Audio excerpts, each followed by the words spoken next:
to Richmond, to a black community. I'm also adopted, so I have learned that a part of my family is of Mexican descent. Throughout the course of my life and the transitions from one place to the next, when I was living in Kansas, in my white community, I wasn't white enough. You know, I'm light-skinned, but I'm not white enough to fit in with the white kids. Excuse me as my nerves are starting to rise up. But in Kansas, I'm not white enough, my hair is too nappy, my lips are too big, right? So I had esteem issues. I ended up moving to Virginia, and I'm amazed because I'm like, oh my God, I thought my lips were big. And I come here, and I'm like, me and my lips are in great company. But now, my butt's too flat. You know what I mean? I'm too, you know what I mean? Now my butt's too flat, or what else is it? I speak too articulately, so I'm not black enough. I'm like, oh my God, I can't win. So then I meet, you know, my Mexican side of the family. I'm adopted. I met my family. I love them. They're awesome. But I ain't Mexican enough. It literally, I got to a point where I'm like, I gotta shake this. I mean, it's like a bad outfit. I just gotta take it off because I can't please any and everybody. Right. I just have to be me. I have to be me. And me is not my light skin. My me is not my hair. It's not the size of my lips or my butt or my this or my that. It's how I treat people. It's how I carry myself, is what I contribute to the world around me. So that's my story. That's right. Thank you. Hey, yo, let me just tell you about her. I'm not going to really embarrass her, but I kind of am. Let me tell you, this child, I have known her since I worked, well, not child, my bad. But I've known her for a very long time. And at my job where we used to work, if I was having a bad day, she would like just come to my desk and she would start singing to me. But she can't sing, so it'd be a crazy song. So she just start off and she'd close her eyes and she'd be like, I'm loving you today. So yeah, so again, it has nothing to do with color because white or black, you can sing, but you had me, girl, you had me. Go ahead, mama, you got one, go ahead. I'm the grandmother of 3. My daughter, all 3 of her children, are very light-skinned. So I have custody of the 2 youngest ones, but the oldest one lives with her father. The oldest one has this thick, beautiful lion's mane of hair, and the 2 youngest ones have long, pretty curly hair. And one of the girls that has the curly hair has blue eyes. And every single time that we go out, everyone will say to the 2 with curly hair, oh, your children are so pretty, and so are you, the one with the mane of hair. And so I had to actually start teaching them to start saying, I am. So I gave them these different affirmations. So now when we walk through the store, and also, you know, I love me some Jesus too. So they start singing this song by Lauren Daigle, oh Lord, I know you hear my cry. So now when people see them, they stop even recognizing the color of their skin, and they're like, wow, your children know who Jesus are. So it sort of deflects from the color, but it hurt as a light-skinned woman coming from New York and realizing the differentiation of color getting here. Because like this young lady up here, I didn't know there was a difference in any of us until I got here. And I remember going to Albert Hill School, and they said, oh, I'm going to beat that little Puerto Rican girl up. And I'm looking like, who you talking about? You know, because I want to see this fight. And she said, I'm talking about you. Now, who you calling Puerto Rican, first of all, because I'm black. And it shocked me that she actually thought because my skin color, and I was actually sort of hesitant about coming here today. I really was, because I didn't want to go through that whole school days thing, because when I saw school days, that bothered me, and it hurt me because I had never heard those names before. I had never heard a darker sister called a jigaboo. That never crossed my ears, nothing. And then the further I went south, the more I heard it, and it killed me because my mother is a Chavis. And if y'all are from Richmond, Virginia, y'all know that name. It rings bells.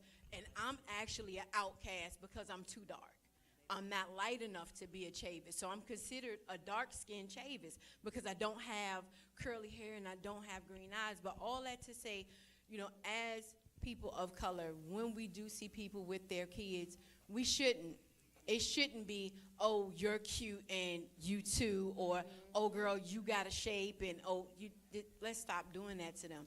Because the oldest one with that big, beautiful mane of hair, now she's always trying to make sure she's the center of attention of everything. I don't care where we go, so now I have to sit and I have to lay and pray and ask God, do I tone that fire down, or is that her natural personality? Is that her personality because she demands attention, because the other two get attention and she don't? Like, what do I do with that now? So if somebody got some tips, please let me know. Oh my goodness. We got you. That's what we are all family. Did I say that already? I'm going to continue to say it. We are all in here family. Parents, get to know parents, because before we leave, everybody hugging each other.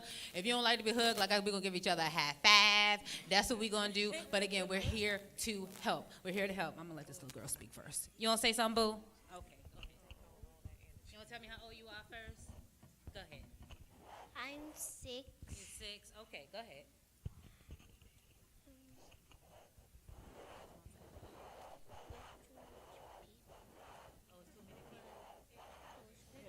Okay, close your eyes. You want me to close it for you? Go ahead. I got you. Go ahead. Okay. Okay, go ahead.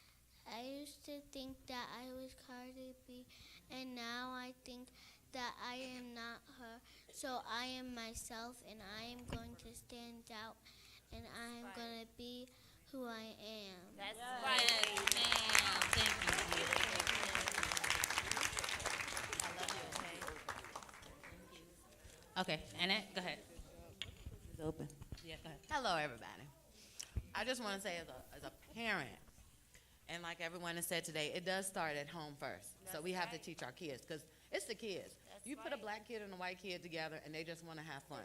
They only know what their parents say. Now, I'm a single parent of two kids, 2 different fathers. My son is darker skinned, and my daughter is lighter skinned with good hair. And trust me, I don't have that hair. But from the beginning of time, I told her, girls are going to hate on you, they're going to talk about you, but at the end of the day, you treat everybody the same, because you ain't no better than nobody else. They're not no better than you. Now, my son and her look just alike. They're just different in hue, and that's all that it is.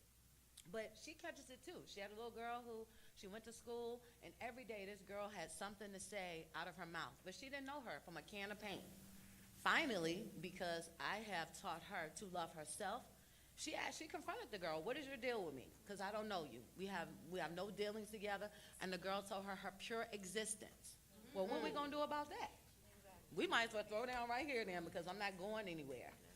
So at the end of the day, we went to church, and because this went on for 2 weeks with this little girl coming out every day saying something.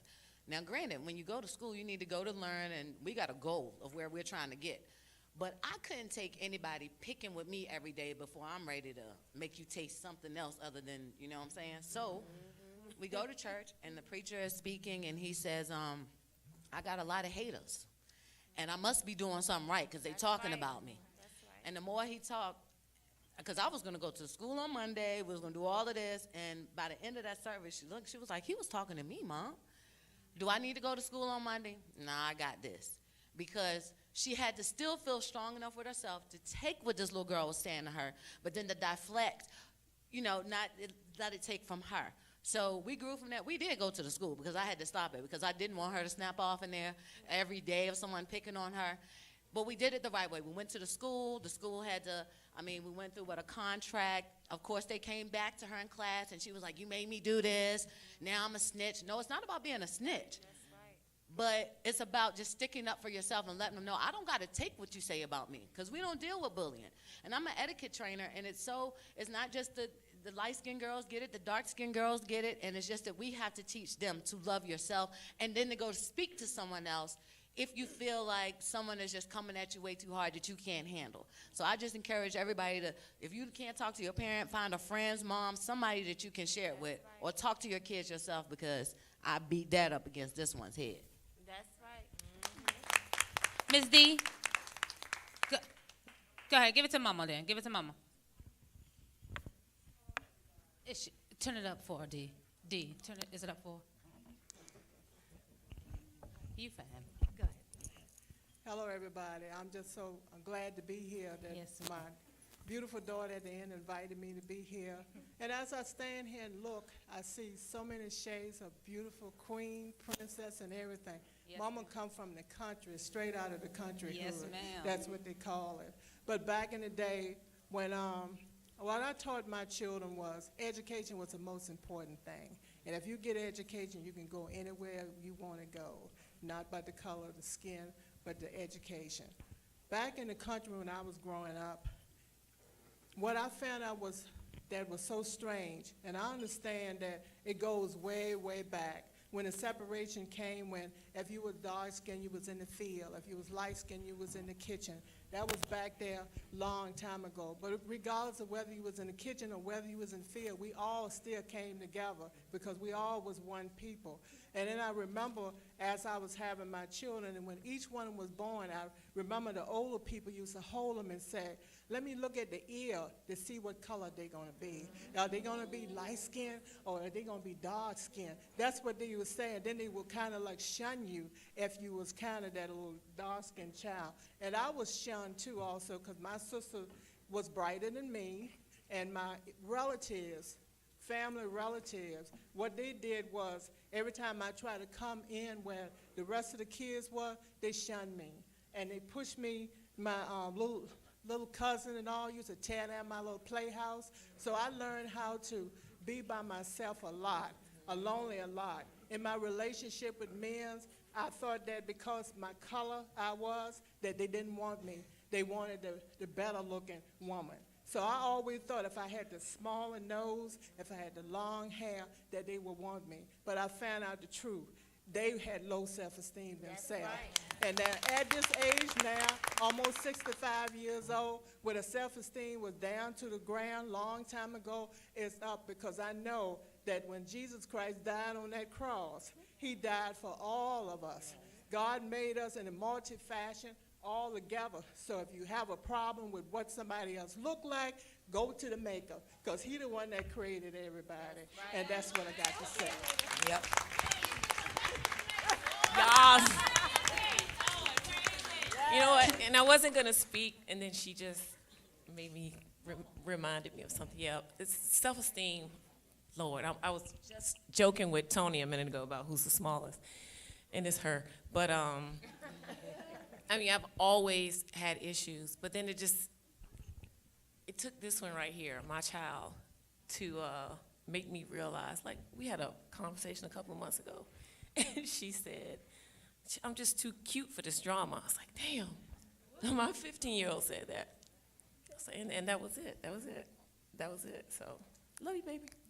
That was, and pretty much everyone's saying that, you know, until you love you, until you're okay with who you are, regardless of what you don't have and the flaws that you have, it doesn't matter what you look like. None of it's going to matter because you still have to deal with you. So, and that's for adults and young adults.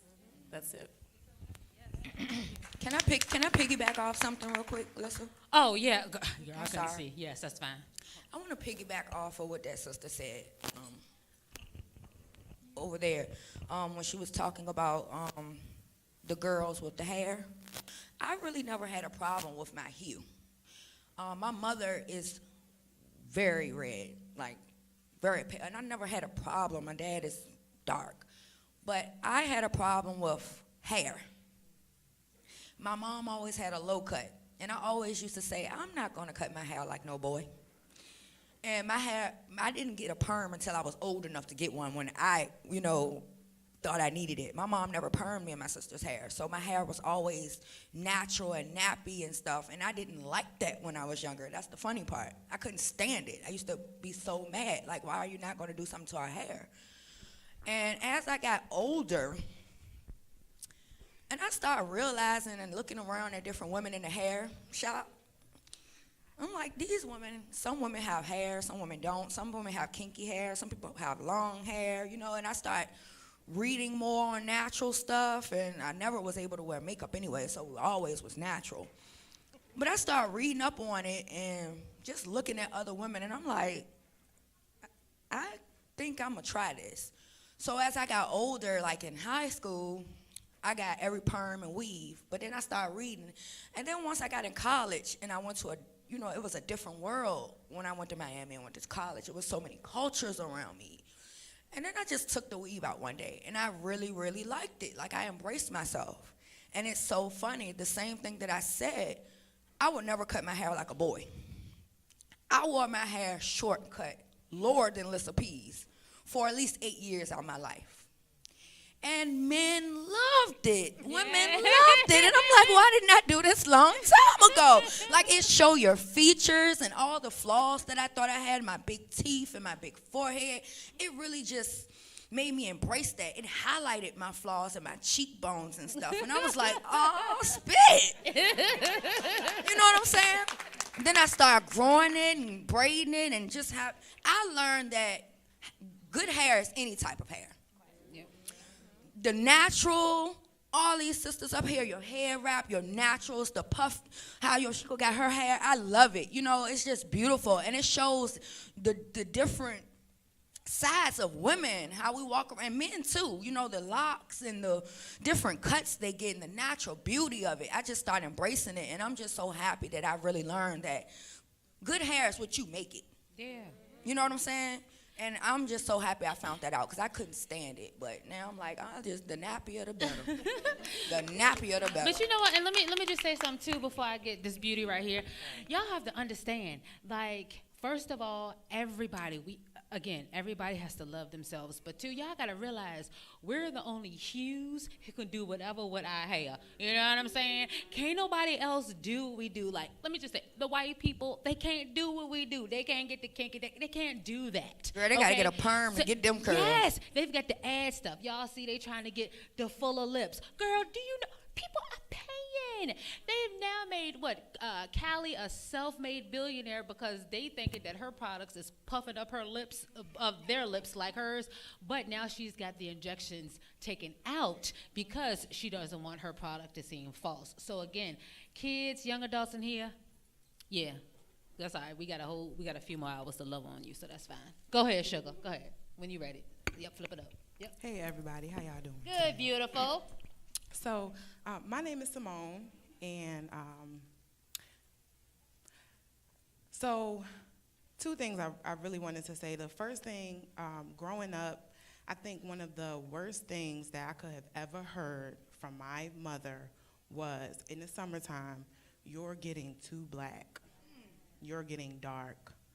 And I didn't understand at the time, like, you know, I just felt like dirty, and it made me want to be lighter. And then I grew up in the Bronx around a whole bunch of Spanish people. So all the Spanish girls with the long hair, and then I got the little oxtails. I got you to poof. It really frustrated me growing up, and I was like acting out and want to fight, because as soon as you said something, I really didn't know what to say back, so I'm just going to fight you. So I moved to Virginia when I was 14, still in high school, and it was weird. It's like a culture shock because I'm going to school with black people, white people, and now nobody's saying you're too dark, you're too black.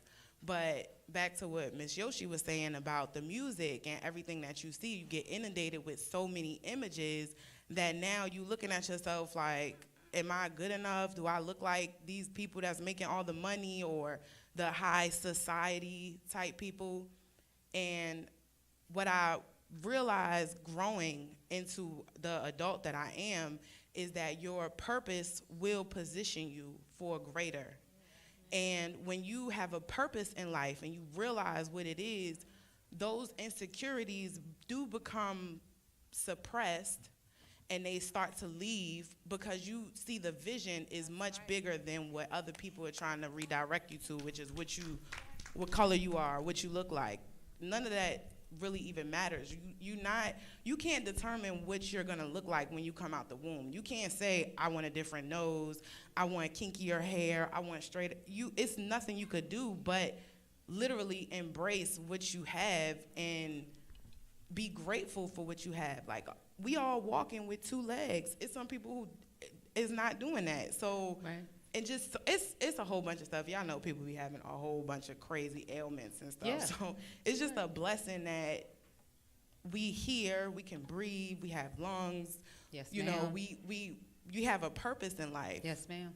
So that was one thing that really increased my self-esteem significantly, was realizing, why am I here? It's like, oh, I'm really here for the next generation. Yes, I'm ma'am. not here for all the other stuff.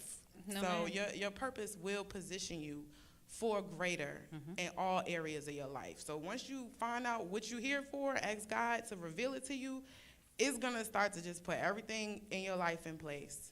Yep. You're so right. Thank you, beautiful. Thank you. Oh, Stephen, go ahead. After Stephen, Stacy. Blessings, everybody. I'm Mr. LP, Stephen Sykes. I had a little bit just off the chart kind of thing. I thank God for my grandmother, because I wouldn't say I hated myself, but I was just very confused and didn't understand why everybody hated me. Because when you're a kid and that dark skin, if you weren't playing in that sports or whatever, they just thought you were dumb. And I literally had people that told my grandmother just to toss you in the river. And then when I got older, it was like, because of how I talked and acted, they would felt like, oh, the only way you're going to be a successful black man is if you marry somebody white or fair skinned. I hated things in school where, Shaka Zulu would come on in the 80s and they would say, the teacher told me to, Steven, stand up and talk about your people. And I was like, huh?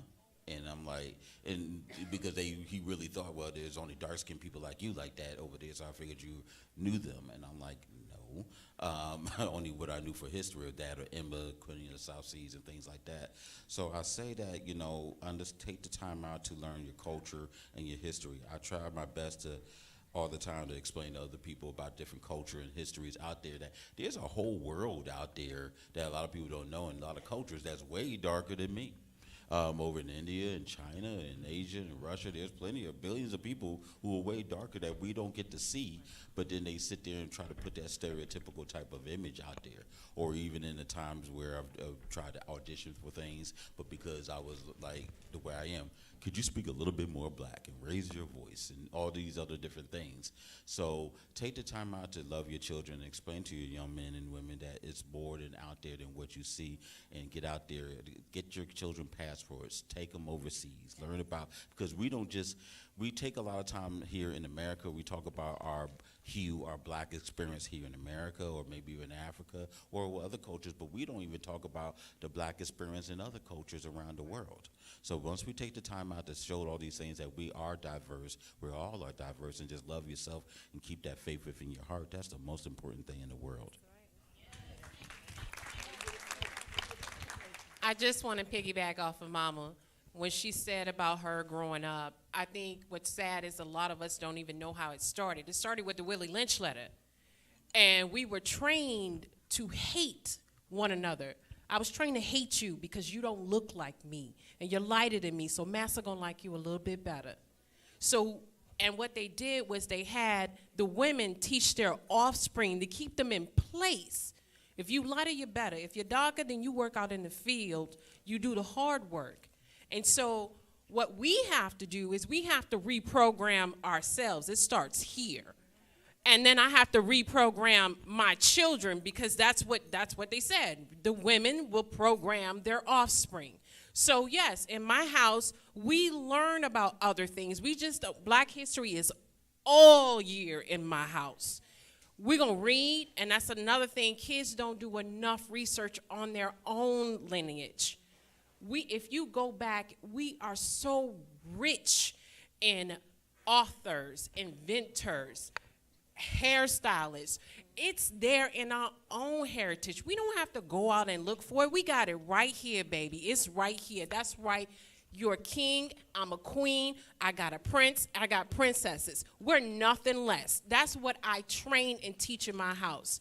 And just like Mama said, the same thing I said in my house, education will take you anywhere. Baby, what you got up here, they can never take. My sons, I tell them, you got two things already against you, baby. You're black and you're a male, so you gotta be better. I don't teach them about their hue. I teach them getting ready for this world, because they've already trained people already against them before they even come out of the womb. So it's our job to train them from yay high. It's our job to get that way of thinking out of ourselves. We got to do a lot of self-work, and a lot of us don't want to do it. Yeah, you're right. And let me just say that too. Everybody in here, somebody, entrepreneurs, y'all do things. If y'all got business cards, I need for everybody to swipe business cards before y'all leave. Not only the vendors, anybody else. Y'all got a piece of paper, write down your information for some y'all do, because in here, we've already got our bank, we got our grocery store, we got our school, we got all that. We got our hairstylist. We already in this room by ourselves. We don't need the outside. So the only reason why we can't get along together on the outside is because of all of us in here on the inside, okay? So everybody needs to start taking accountability, such as myself, because we are all human. But like my friend and I hear say a lot, when you know better, you do better, okay? All right, Autumn, go ahead, sugar. Hi. When we first started talking about the light skin versus dark skin subject, I didn't really have anything to say about it. Because growing up, a lot of my friends have always been white. Me and my sister played on a softball team, and all of the players were white, and it was just normal for us. So when we went to school, none of the kids were like, oh, you're light skinned, let me not hang out with you. It's just, you're a person, I'm going to hang out with you. But then as the sister up there started talking about the hair, I was like, oh, sometimes I do like, my hair is short, it doesn't grow that much. I don't straighten my hair month. I haven't straightened my hair in 7 months. I straightened it for my senior pictures because, it's your senior pictures, you gotta look nice. But there's a lot of females at my school who have really long curly hair, and of course they're of not the same nationalities that I am. And I was like, why can't my hair grow as theirs? But I'm starting to learn that my hair is my hair, and no one can take my hair from me, and it's beautiful the way it is. Yeah. Go ahead, boo. Indy? I just wanted, tell me your name, Tracy? Stacy. I'm sorry, sis. Stacy and Mama really touched me. I was going to be quiet, but when she brought up what happened on the plantation, and then Stacy said it again, I was like, okay, I got to say something. So it's deeper than just not liking my sister, okay? Because if I say you are different than me, then we are divided. And if we're divided, there is no power amongst us. So the scriptures tell us that a threefold cord is not easily broken. But if there's any type of problem with that cord, you can tear it, you can rip it. But if you have a strong cord, you can't break it. Those people who oppressed us knew that about us. And they knew that if they divided us, then they could conquer us, right? We know divide and conquer. So then we get the Willie Lynch letter. So it's not just the letter being written. It's not just they didn't want us to like each other. It is deeply rooted self-hatred, so that even in 2018, we would still look at each other and be divided. These were things that happened hundreds of years ago. Principles that were put in place amongst our people, men and women. And even as a woman, when we walk into the room amongst other women, we're already ready to compete. Oh, I look better than her. Oh, I'm a little bit smaller than her. I mean, our mindset is so warped that we don't even realize what we're doing until sometimes, like one of the sisters said, we have to check ourselves. But even we don't even know. I've heard so many people say good hair. I cannot stand to hear that term. We all have good hair. A curl is nothing but a nap. A nap is nothing but a curl. It just means that your curl is tighter than my curl. We are the same, but we were taught and trained to hate each other, and we still do. Not only do we hate each other, but we hate ourselves. And we have to check ourselves every day.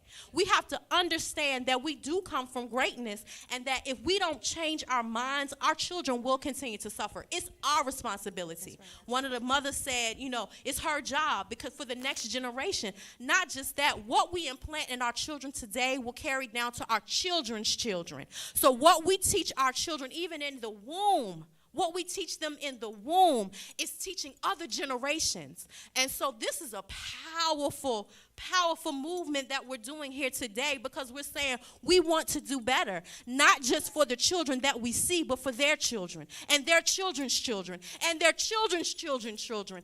That is our job. And so I get emotional and I get moved because this is something I'm very, very passionate about. But we have to understand that it is a mind thing. We have to constantly retrain our minds. We have to educate ourselves. We have to educate our children. One of the mothers, I can't remember her name because I'm terrible with names, but she teaches at Richmond Prep. Much respect to her. My husband used to teach there.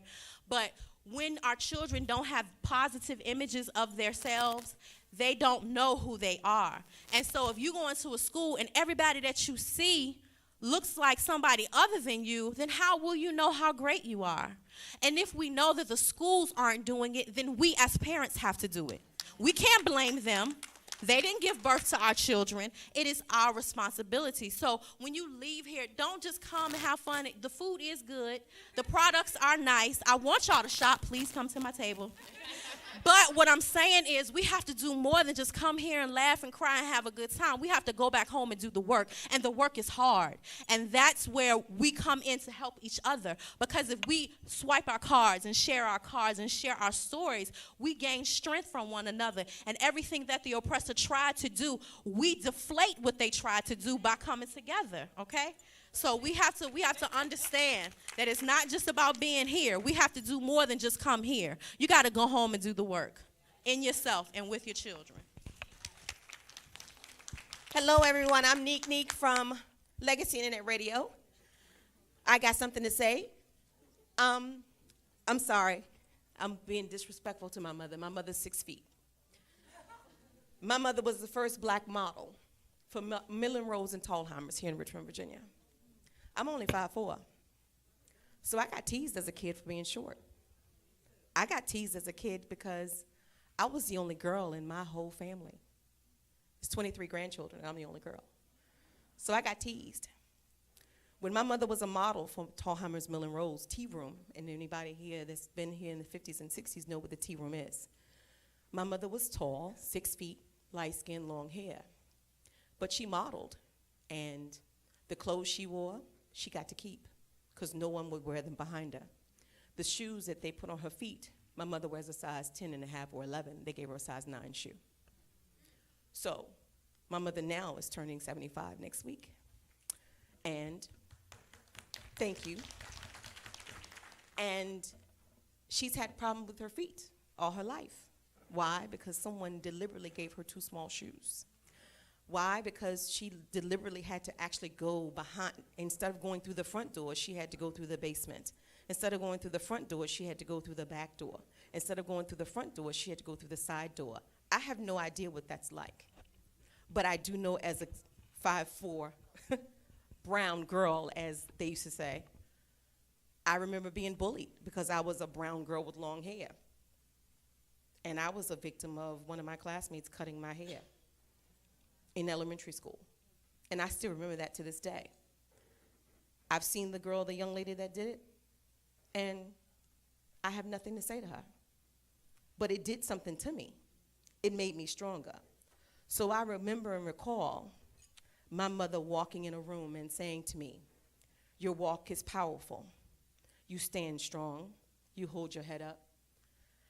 And you exude confidence.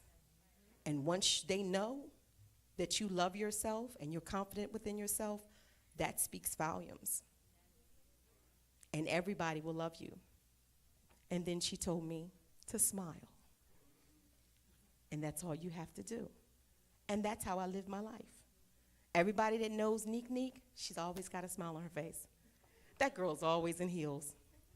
And I'm a confident 5'4", brown girl, you know? So, yes, right?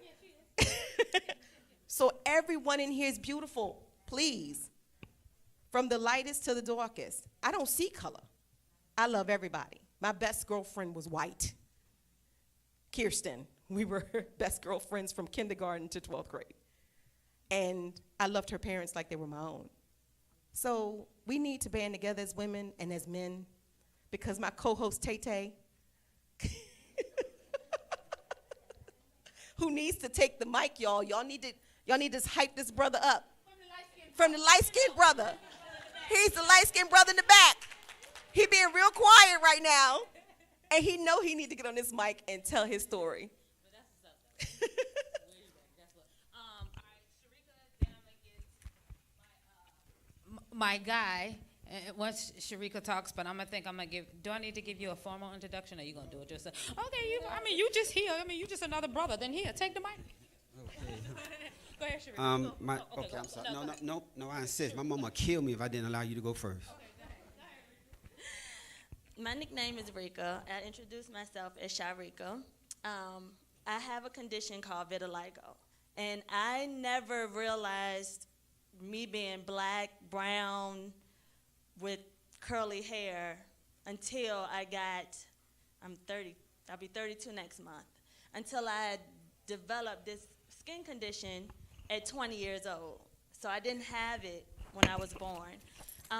But I'm a nurse full-time, and the issues that I come up with is my Caucasian patients looking at me and saying, are you doing something different?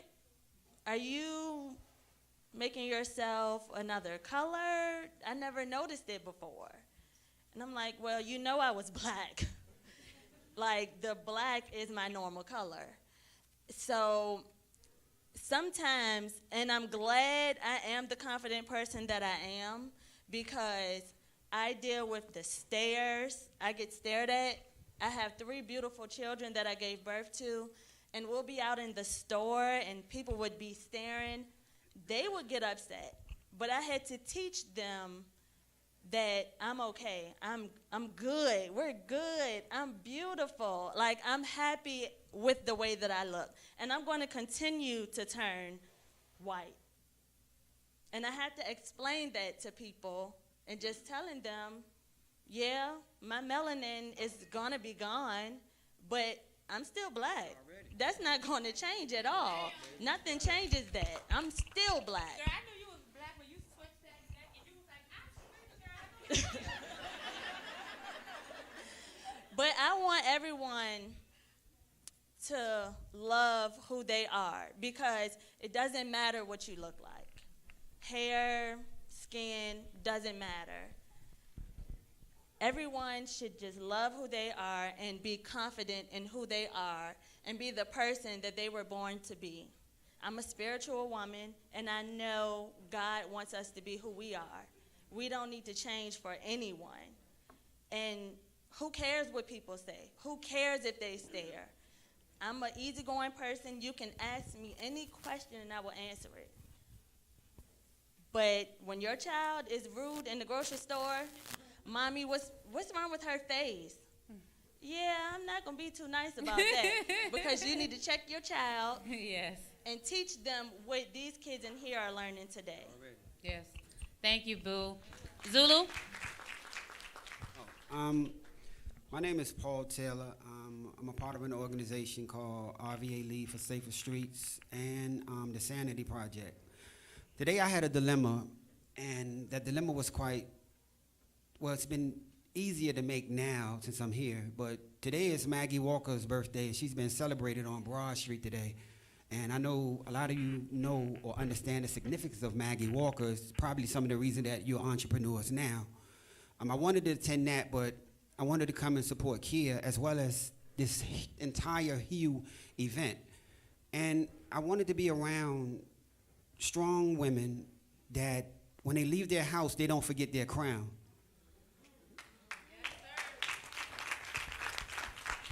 And I'm fortunate to be able to walk around and, go to every table. But what moved me was when I went back here and I seen the women promoting their businesses and I seen their husbands behind them.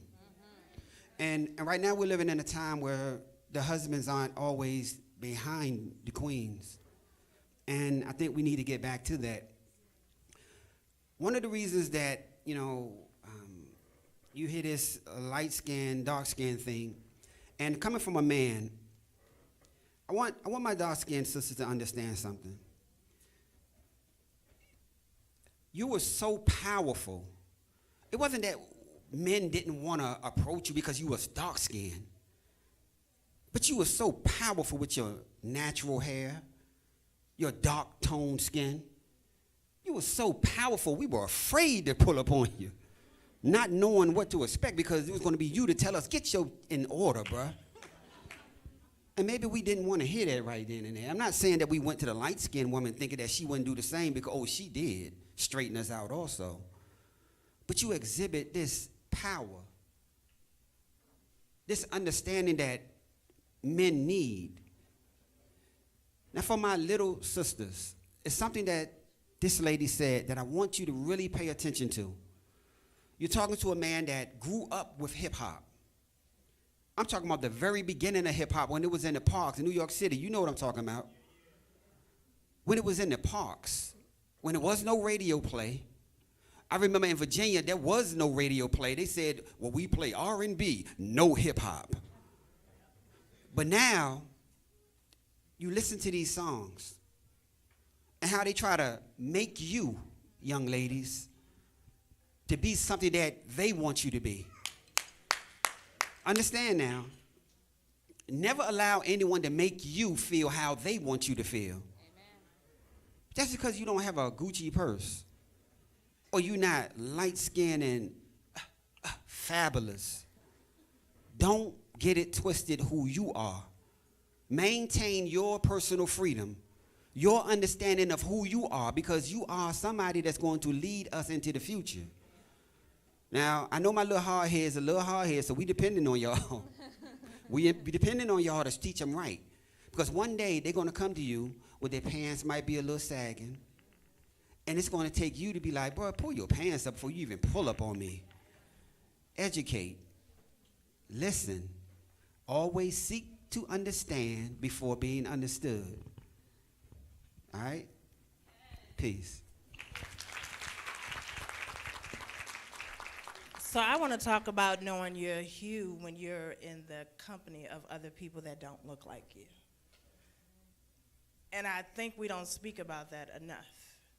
So me being an administrator in Chesterfield County, where it's majority Caucasian people. So I'm in, and that's also in the classroom. A lot of things you see in Chesterfield, which it's not well represented. And so you got to know your hue when you walk into the room with people that don't look like you. You got to know that you can exist just like they exist. You got to know that you don't also have, you can go to any school that they go to. You got to also know that you can have any job that they have. Know your hue when you're in the presence of people that don't look like you. Also, when you have people like me, and like Autumn spoke about earlier, majority of my friends have always been white. But guess what? And I hate to say this, and I want to be real. They never made me feel any type of way. But when I'm in the presence of my sisters, I feel like I got to compete. But when I'm in the presence of a white woman, it is, what can I do? What can we do? How can I help you? How can I support you? So I didn't go to a traditional college. I went to Virginia State first, and then I went to U of R. It was a culture shock for me. I'm telling you, Virginia State, U of R, think about the difference between that. I walked into a room with all white women and white men with two other African-American females. And when we would speak, they would talk over us. I got to a point that I said, I know my hue in this room, and you're going to hear me. Yes. So when I speak, you're going to listen. And so we need to know that when we walk into the room, we need to represent not only ourselves, but our ancestors. Our kids right now, y'all have no idea about the hard work that was put in to allow us to be able to even walk into a university. Think about that. We're playing with that. We were given the opportunity that all people can mingle together. So why are we playing with that? Yeah. If you can walk into a school, regardless if it's white or black, because we're talking about hue, you do have white and black schools. You have white and black schools in Chesterfield. You have the South End. You have the rural end. You have the black schools. You have the white schools. Why can't it just be education? Right. And again, with the education, making sure, parents, PTA meetings, go to all of them. And that's what I was going to speak about. Yeah. We're busy. We're always talking about They're not changing things. It's not working for us. Are we putting ourselves in those positions? Are we showing up to these meetings? Yeah. Are we voting? Are we making ourselves present? No, Yeah. we're not. We're complaining. Yeah.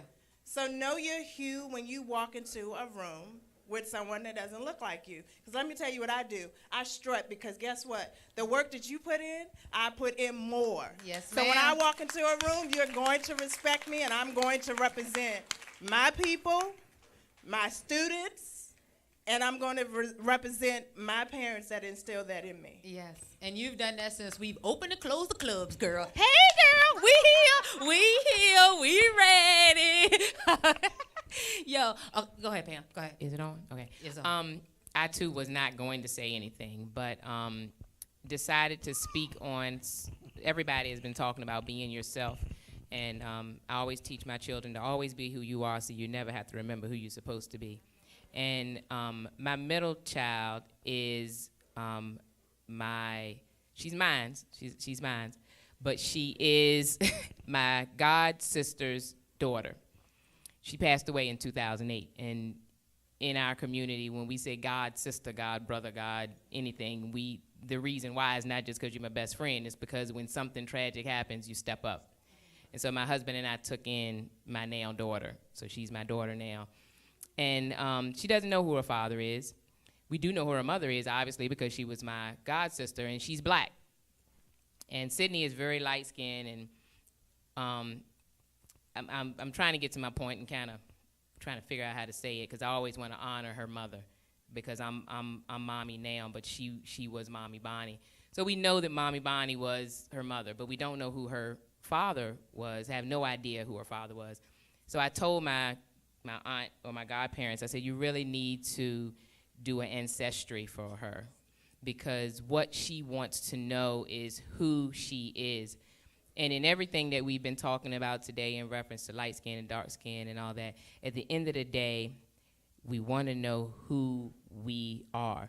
Because when we're born, as proud as I am to be black, I had no control over that. Just like I don't have control over my height. You know, we can't go to the gym and get taller. Can't go to the gym and get lighter or darker. You know, those are the things you can't control.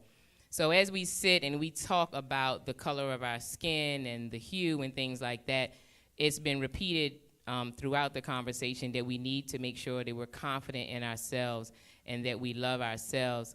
And when she got that ancestry back, I think she was 49% European, so I guess that means white. And we knew she was probably biracial, but we weren't sure. And she was so excited. She was so excited to find out that she was 49% white, not because she was 49% white, because she now knew who she was. So as we continue to talk about black, white, and things like that, be proud to be black. She's also proud to be white because she now knows who she is. And my job as her mother is to teach her her history. And though her history may not look exactly like mine and we may not have the same DNA, she is my child, and that is my responsibility. I find now she's doing a whole lot of, Mom, you know you go to a black cookout when blah, blah, blah. Like she just want to tell all these black jokes, you know, about, Mom, I went to this black church and they were doing this. And I think she's doing it because she feels like now she can. We knew she was black, we knew that, but now she like knows she black. You know, she knows she like 51% blacks, and then she got permission to make these black jokes, and you know, but she still listen to Q94, you know, and Taylor Swift still her favorite, you know.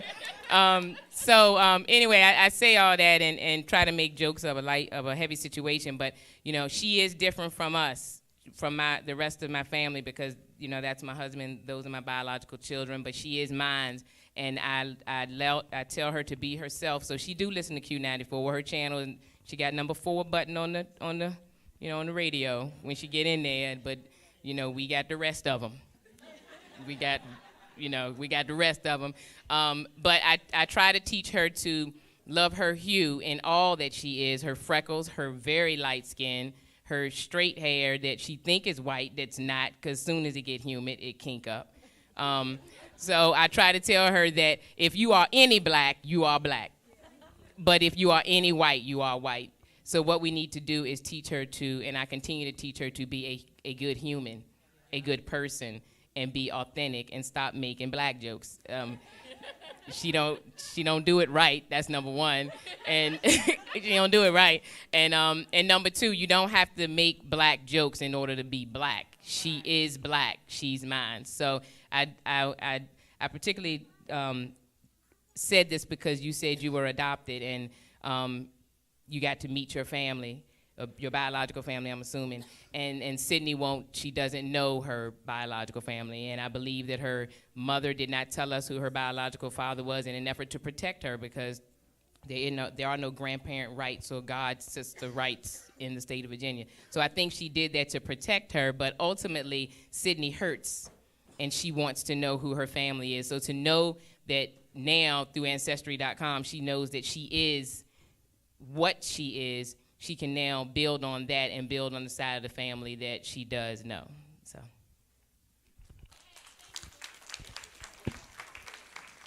Okay.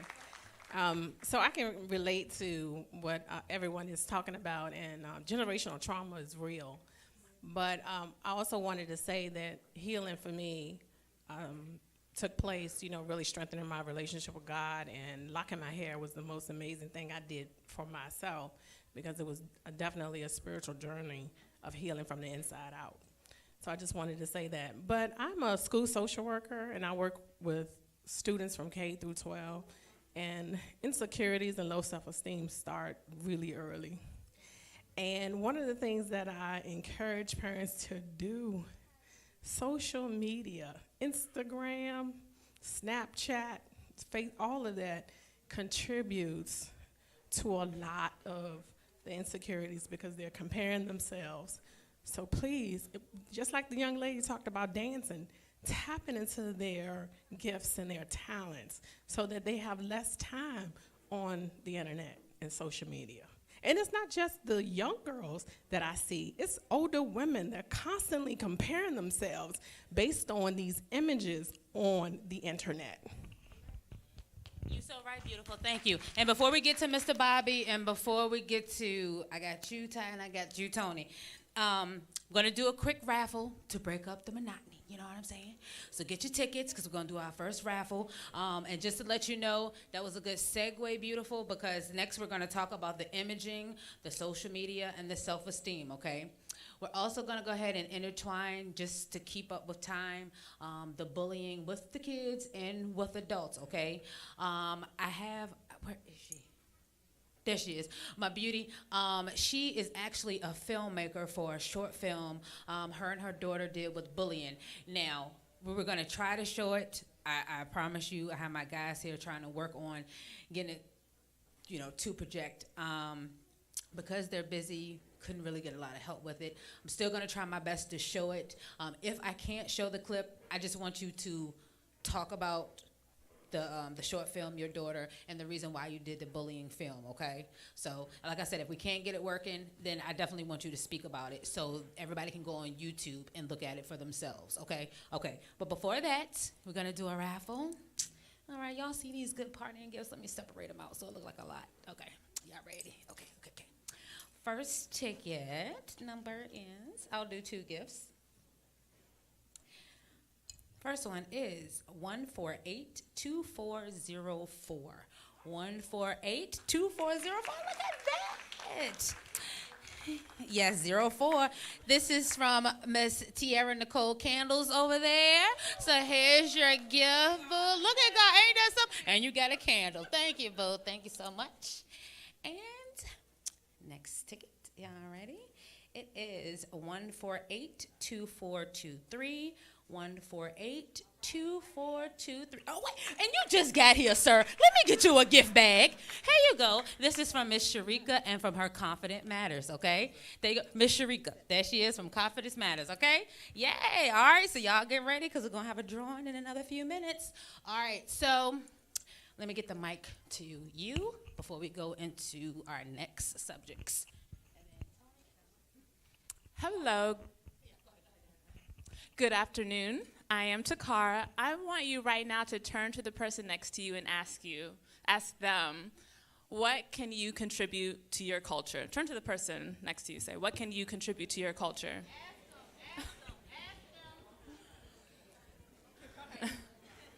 First off, can the panel get some water? So I ask you that because a lot of us have heard, I'm sure, in different settings from what we've heard earlier is, you're not black enough. I didn't know black people did that. Black people talk like that. Black people dress like that. Black people go to those places. Black people travel. You know, all these stereotypes about black people. What can you contribute to your culture? So I had the opportunity to run for this competition a few years ago. Miss US, United States, US Virgin Islands. It was my first beauty competition ever. Came back with the crown. I was Miss US Virgin Islands 2016. Thank you. I was so excited. I was representing my family all over the islands. I came to a point in my life where I felt that the competition or that platform wasn't for me. I thought I wanted to be a part of an organization I felt like I could speak on whatever I wanted, whenever I wanted. And if you haven't noticed, many times with beauty competitions, there is a mold that you're expected to fit. They won't blatantly tell you that, but it's expected. And therefore, I remember it was a time where I had to decide, do I want to stay with the organization or do I want to pick another avenue? I remember talking with my sister, and I'm telling her, I'm having this crisis. I don't know what I should do, you know. So-and-so expected me to carry this out for a whole entire year. I was only Miss US Virgin Islands for about 3 months. And she tells me, you know, Takara, you don't need the crown to represent the Caribbean. You don't need the crown to represent US Virgin Islands. My family's from Montserrat and Dominica. I'm first generation here in the United States. So many times, I was a person that was told, you're not black enough. Why do you talk like that? Why do you dress like that? I learned Spanish. None of my family speaks Spanish. I had the opportunity to study abroad in Spain. I learned Spanish. I come back speaking Spanish. Black people don't speak Spanish. You know, all these stereotypes from the less informed, that's a very polite way to say it, for people to have their misconceptions about you. My sister said, you don't need a crown. You don't need a crown to represent yourself. You don't need a crown to represent your people. I wrapped up my crown. I sent it back. I resigned my title. Now, I still tell people I'm Miss US Virgin Islands because I work hard, okay? That is not easy. If anyone who went for a competition like that, that is not an easy road to travel. So I'm still Miss US Virgin Islands 2016. I did resign. And I'm here today to tell you, you need to find out what can you contribute to your culture. I have taught in Richmond Public City Schools for many years, my 7th year now, and speaking and observing children and what they're interested in, sometimes they have these walls, you know, I have to do this, I can't do that, because in order for me to be looked at as black, in order for me to be accepted as black, I have to talk this way. I have to listen to this type of music. I have to dress this type of way. I have to buy these certain type of clothes. But all that is just BS. We all know that, right? You know, we have to find out what we can contribute, what we want our community to see. So, again, I ask you to ask yourself, what can you contribute to your culture? Turn to the person. I want to hear a response. What can you contribute to your culture?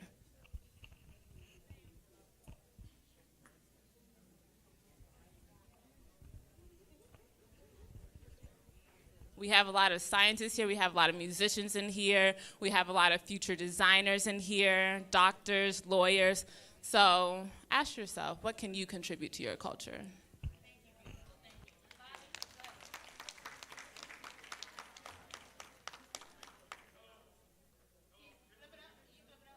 Is his on?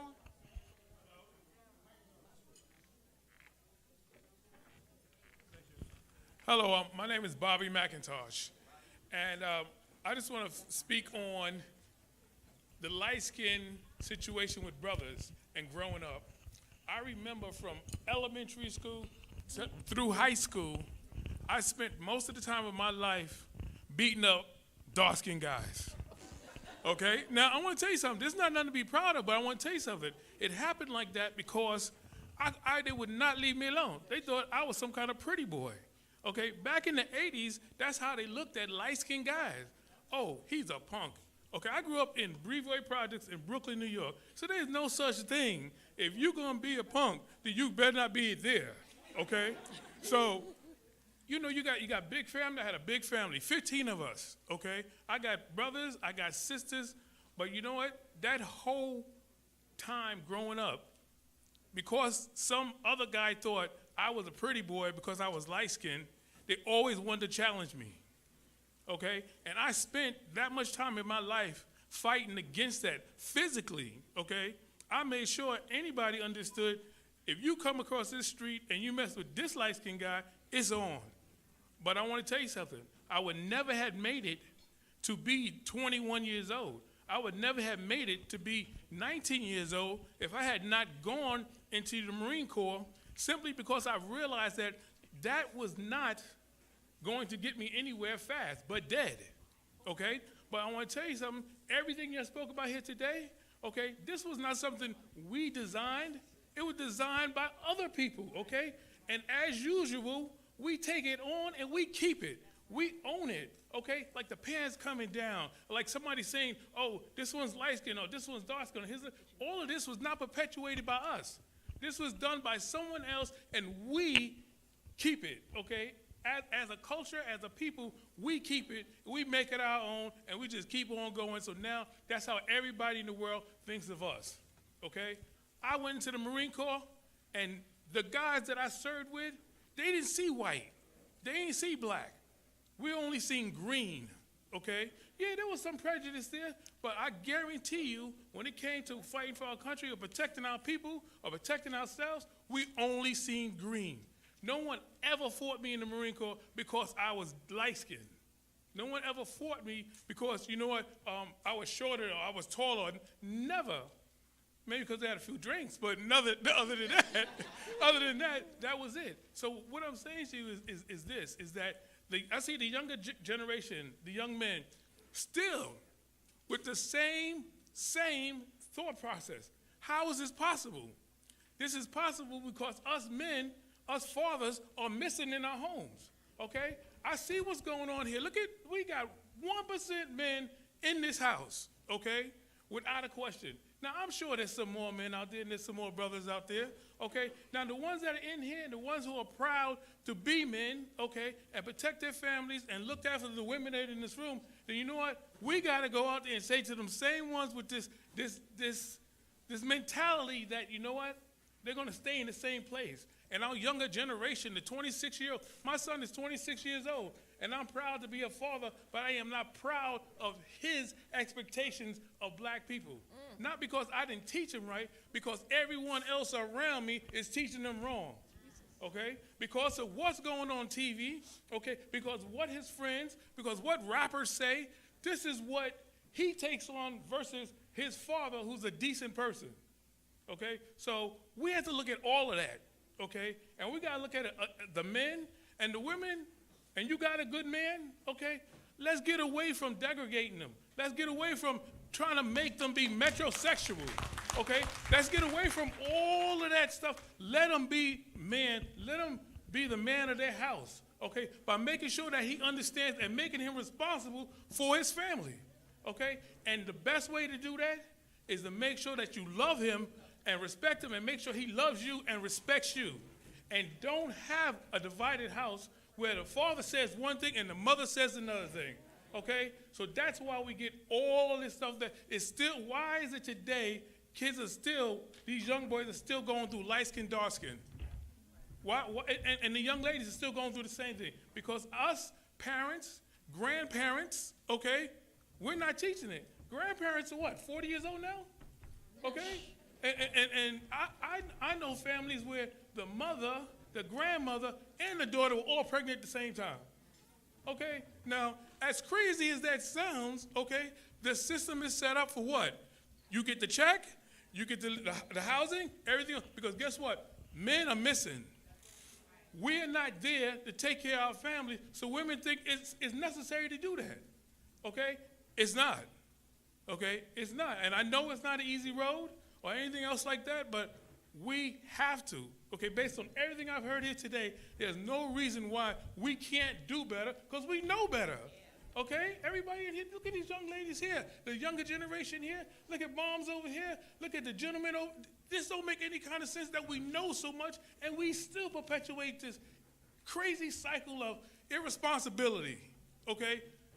To prove a point, the president won without our vote. He didn't even need us. He didn't even think about us. We didn't even matter. Okay? The same people who put President Obama in office could have been the same ones who stopped this clown right now. Okay? But we didn't do that. But this is exactly how society sees us. So you know what? It's an all-around issue. It ain't just the black and the dark-skinned, light-skinned in this room. It's all the way in Washington. It's all the way in your job. It's everywhere we go, okay? So we have got to, some way, somehow, come up with a better solution than just, you know what, talking about it, okay? I'll be about it all my life. And I don't care what anyone says. If they don't like Bobby McIntosh, I'm good with that, you know? And if you don't like me that much, there's some grass outside, you know? Either way, okay? You know? Take the mic. No, well, first of all, we already know it's not about nobody disliking you in here because these are your family. So and we trying to be better and do better. So it's none of that. Just to let you know. Okay, just to let everybody know. Tony, go ahead, and then once Tony speaks, we're gonna go ahead with the imaging, social media, and self-esteem, and then we'll also include with the bullying with the children and adults. Go ahead. Okay. So with regards to being around people that don't look like you. My issues started with my brother because I was the lightest of my siblings, which I'm not really light-skinned, but I was lighter than them. So he would say things like, he would call me old yeller and say that, talk about my teeth, 'cause I have big teeth, big forehead, all the stuff big brothers say that made me feel like I was unattractive. So I grew up in the projects around other brown people. They look like me. But I went to school, Chesterfield County, up in Chester, with white people. And I was a nerd. I'm still a nerd, I guess. So a lot of my classes, I was the only brown person in those classes. But I didn't feel embarrassed. Like, that made me feel empowered because I'm representing. Like, all the rest of y'all here are white, but it's one of us here at least. And that was the case all throughout high school. I did take advantage of that opportunity because I learned how to play the game.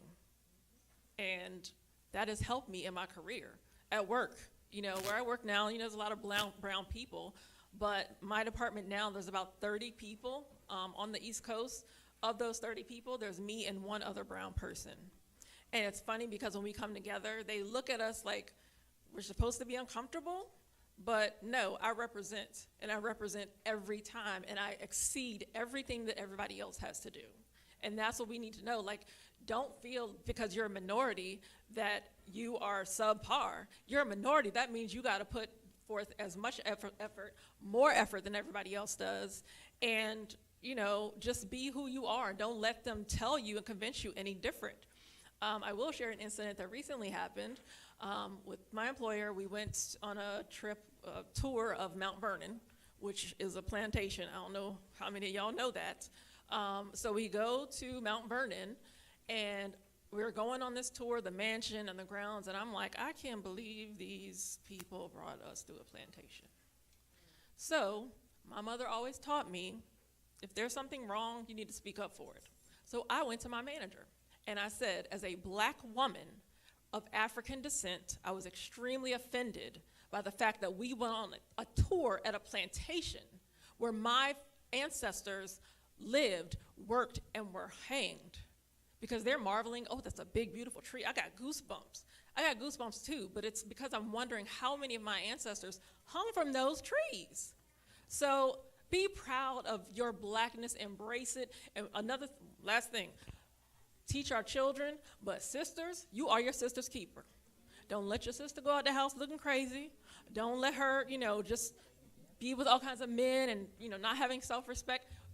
We got to take care of each other, because if we don't, nobody else is. That's it. Thank you, Ms. Tony.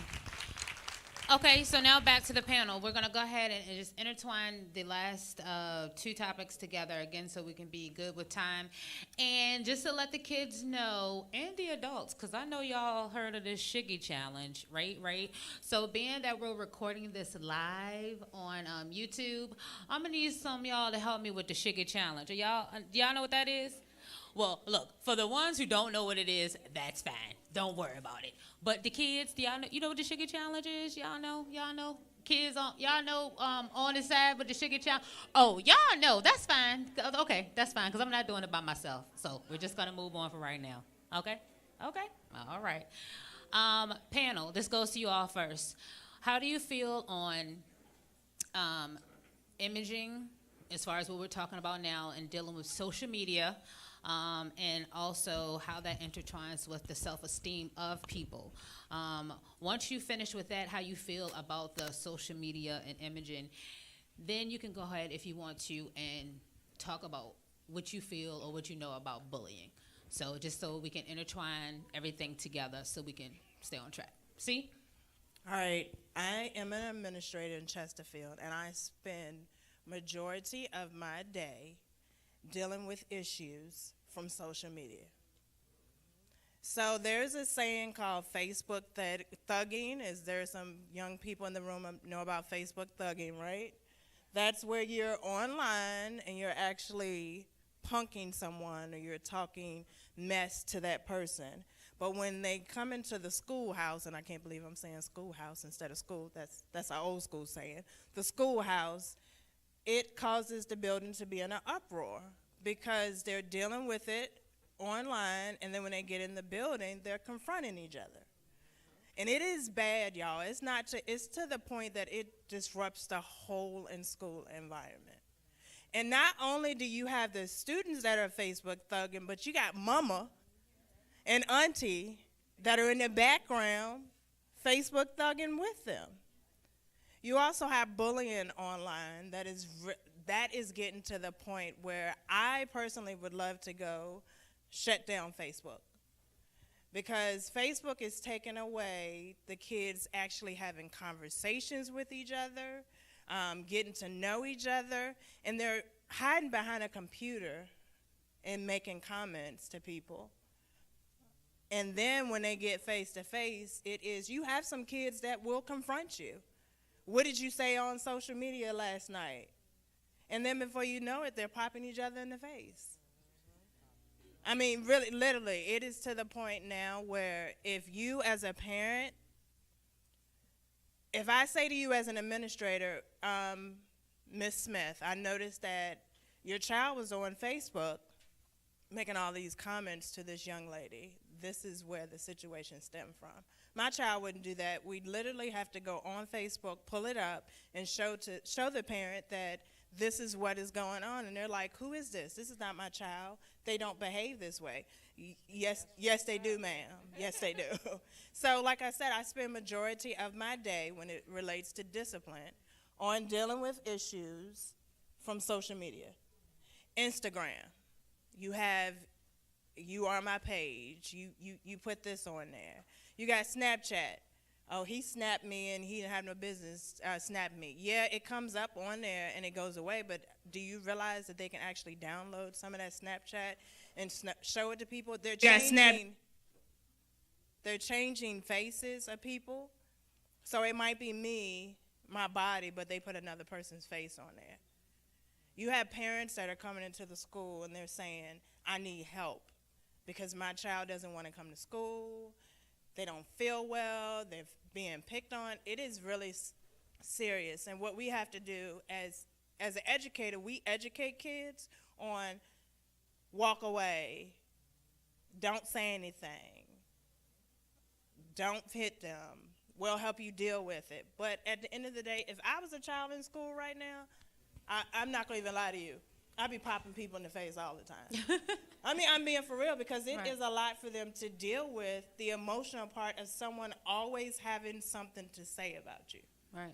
Regardless of if you wear Jordans, is it the real Jordan or the fake Jordans? Right.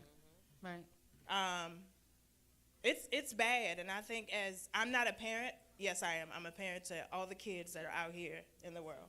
Yeah. So we have to step up and say what is accepted in your house and what is not accepted. Don't be afraid to take a phone away. Don't be afraid to shut down a computer. Don't allow a child to run you. You run that child. Kids are getting to the point now, they're taking over. We're allowing them to take over. And so that's why schools are changing. So like I said, like she said, if you are a student, if you went to Chesterfield County back 1996, 2000, compared to now, you would say to yourself, what happened? Because some of those things were not accepted. It was not allowed. So I am challenging you guys as an administrator. I would love to be able to pour into this child of how to be successful, how to be an entrepreneur, all those things. Not how do you deal with your inner self, how do you feel better about yourself? Because I spend majority of my day saying, feel good about yourself. That's not a reflection of you. You don't have to do this. So it's overwhelming as an administrator because you're constantly dealing with this social media thing. Right. And we didn't have that growing up. Right. Social media, you had a beeper, and you might have had a phone that lit up that I used to take and cut the light off and pray that mama didn't see it light up. But social media, going online, talking to someone, no, we did everything face to face. And most of the time when you had a situation with someone, you dealt with it that day, and probably 2 days later you was like, hey girl, what's up? Right.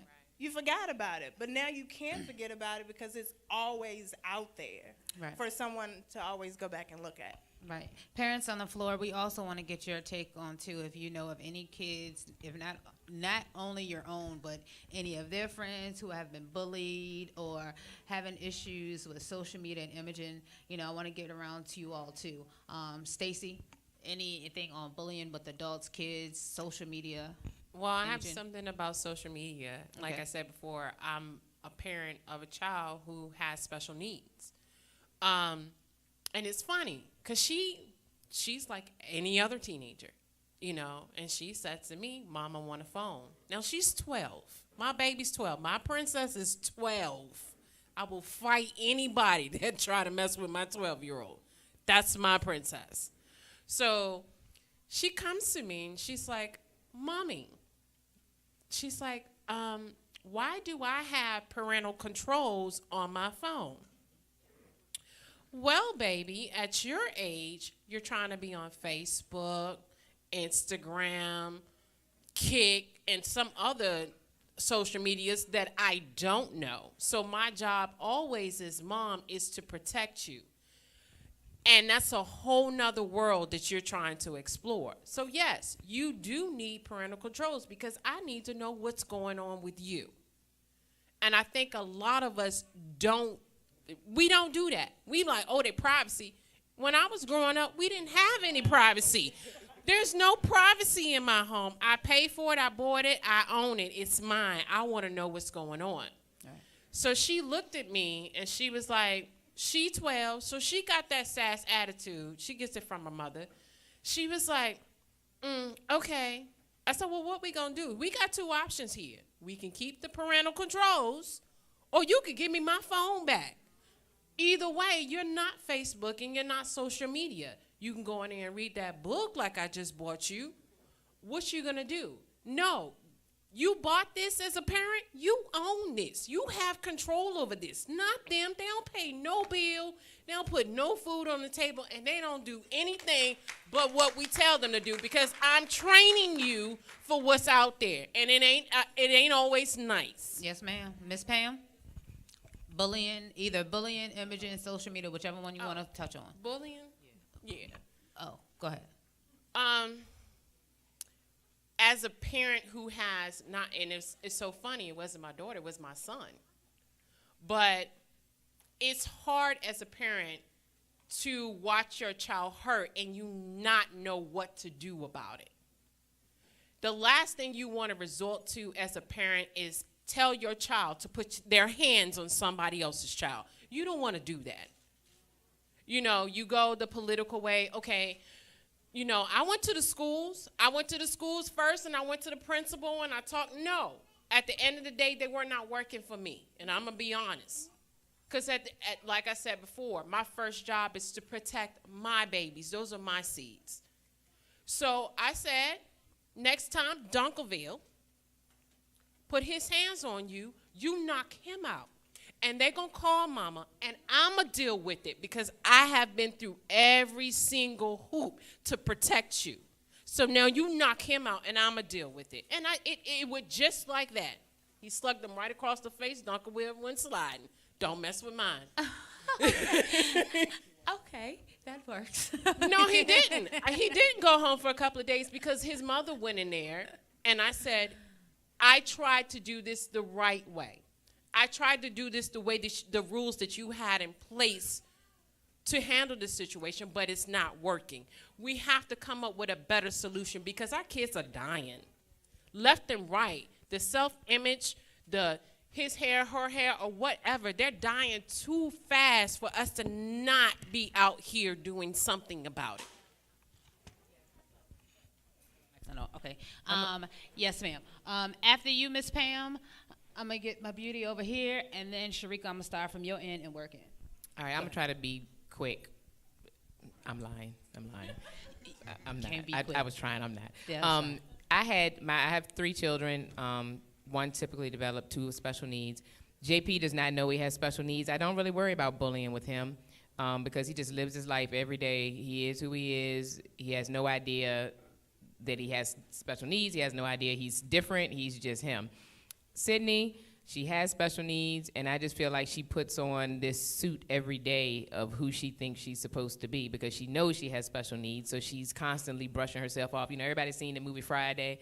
You know how when Craig was like, do I still look high? And he kept, like, I feel like she's constantly, like, fixing her shirt. Like, do I look like somebody with special needs now? Like, what about now? Is this how they act? And so she has a very hard time picking up on sarcasm and if people are really her friend and things like that. So when people show friendship to her, she's very excited. She talks about them a lot. She wants to spend a lot of time with them. And in 7th grade, we had to deal with a serious bullying issue. Like, Sydney didn't want to go to school. I had to reach out to my friends on social media, my friend Other Mimi and my other friends, and ask them to give her words of encouragement just to let her know that she was okay. And so she took a scripture. I don't even remember what the scripture was. I told her that it was best for her to find the scripture that she felt would give her strength throughout the day. And she put the scripture in her pocket, and that's how whenever she felt, you know, a little different or that maybe she wasn't strong enough to handle whatever she was going through, she just kind of put her hand in her pocket and she felt that scripture and it kind of gave her a little bit of peace. But we found in 7th grade this serious bullying issue she was having. She had this friend who she thought was her friend, and they're spending time together and they're laughing. I end up talking to the mom. She got special needs too, so they do special needs things together and, you know, having a good old time. And then they had this little thing one day where they were putting, like every now and again, they would put notes in your locker or whatever. So Sydney opens up her locker and everybody's opening up their locker and they have all these nice notes, and Sydney has like this hate note, like this really mean, nasty note about Sydney. So Sydney's freaking out, not feeling the best, and I'm doing the best I can to encourage you. And then eventually I was like, Sydney, you know what? You are just a child of God. And at the end of the day, we're not going to worry about this. You need to go in there. You need to walk strong. We don't know who did it. We don't know what's going on. But we know that you didn't do anything to warrant any of this behavior. So that's what I told her. And she went to school. And then I called the school and said, we better do something about my child who's feeling some kind of way. And I got to boost her up every morning. And so they looked back at the footage or whatever and found out that the girl that Sydney was so excited about being her friend and they doing special needs things together and all that, she was the one who put the mean note in the locker. So they got together and talked, and they basically told Sydney, well, maybe do you all think that you all can be friends again? And Sydney said, I will forgive you, but I will never be your friend. And the administrators kept trying to say, well, you all can work this out and you can get past this. And she said, well, my mom said that if you're not on Team Sydney, then you're not my friend. And you're not on Team Sydney. so I'm not your friend. So the girl doesn't go to the school anymore, and I'm sorry that Sydney had to go through that, but that situation made her so much more powerful because when she was confronted by an administrator on the fact that you need to forgive her and be her friend again, Sydney said, I will forgive her, but I will not be her friend again because she is not on Team Sydney. And we need to just teach our children that if they're not on your team, almost like, you know how they said back in the day, if they're not for you, they against you. If they're not for you, they against you. So if she's not going to be there and support Sydney in the way that she sees me and my friendships and how we support each other, then we need to stop the bullying by telling them that you need to get what you deserve and you do not deserve this. And so that's how we kind of got through it. That's so awesome. Sharika, imaging, social media, bullying with kids or adults, either one you want to touch on? So I'm a mother of 2 girls and a son, and my oldest girl is a preteen. She's 12 years old. She's in the back. Say hey, Delilah. So we went probably over a year of her, Mommy, can I get an Instagram? Mommy, can I get an Instagram? And I always said, no, you can't have Instagram because I felt like she wasn't strong enough to have it and to be able to handle the bullying or people making comments, even when it comes to me, with vitiligo, people making comments about me on her page. But I had to sit back and give her the responsibility because she's a smart kid, straight A student, a gymnast, so she's not on there all the time. But what I told her, I said, listen, you get an Instagram, I'm going to have your password. And I'm going to have access to everything on there. So I can see the messages she gets, and I can see what she's posting, what people are tagging her in. I have control over her Instagram. I can see everything, anything that comes up on there. So she's a big girl. She's really smart.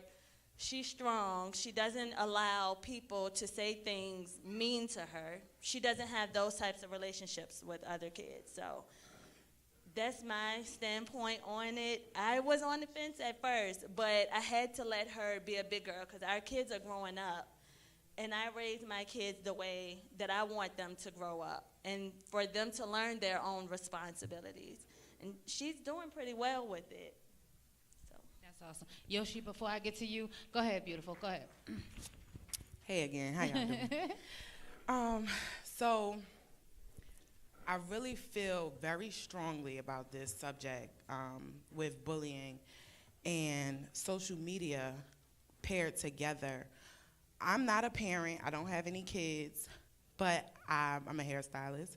So I work with a lot of kids, and I work with higher achievement after school program. So I've been working with middle school kids for the whole school year after school. I'm the person who sees your kids when they're not with you, when they're not with the teacher, when they're not with that authoritative figure that they feel like they gotta hide stuff from. So I see a lot of stuff. And they think I'm their little friend, so they telling me all their business and they showing me everything. And a big problem that I have is for so long we've been told, like, parents always say, I want my kids to have better than me. I want my kids to have more than what I had growing up, but not realizing that what you didn't have made you who you are. Right. And parents always want to, like, even when I do consultations for hairstyles, the child is running the program, and I have to step back and redirect the parent to the parent role and let the parent know that the child doesn't have control here. And Instagram and Facebook's like 13 and older, you check the box. So people always think, you know, I guess because it's the culture now. Facebook and Instagram is the way you stay. That's how I found out about your event. Facebook and Instagram. I use Facebook for business. Instagram is for business. It's to make money.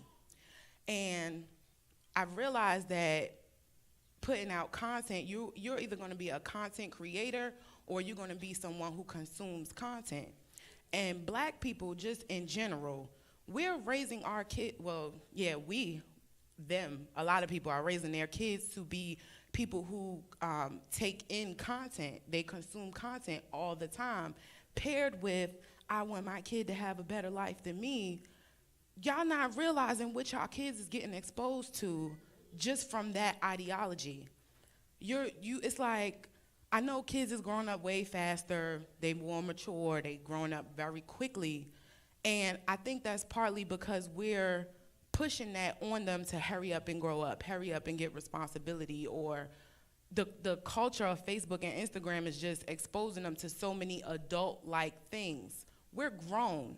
A 13-year-old should not be, I'm 26 and I pay my own bills. A 13-year-old shouldn't have the same access that I have. I shouldn't have the same access as a 45-year-old grown woman who's been working double my age. So, well, y'all know what I mean.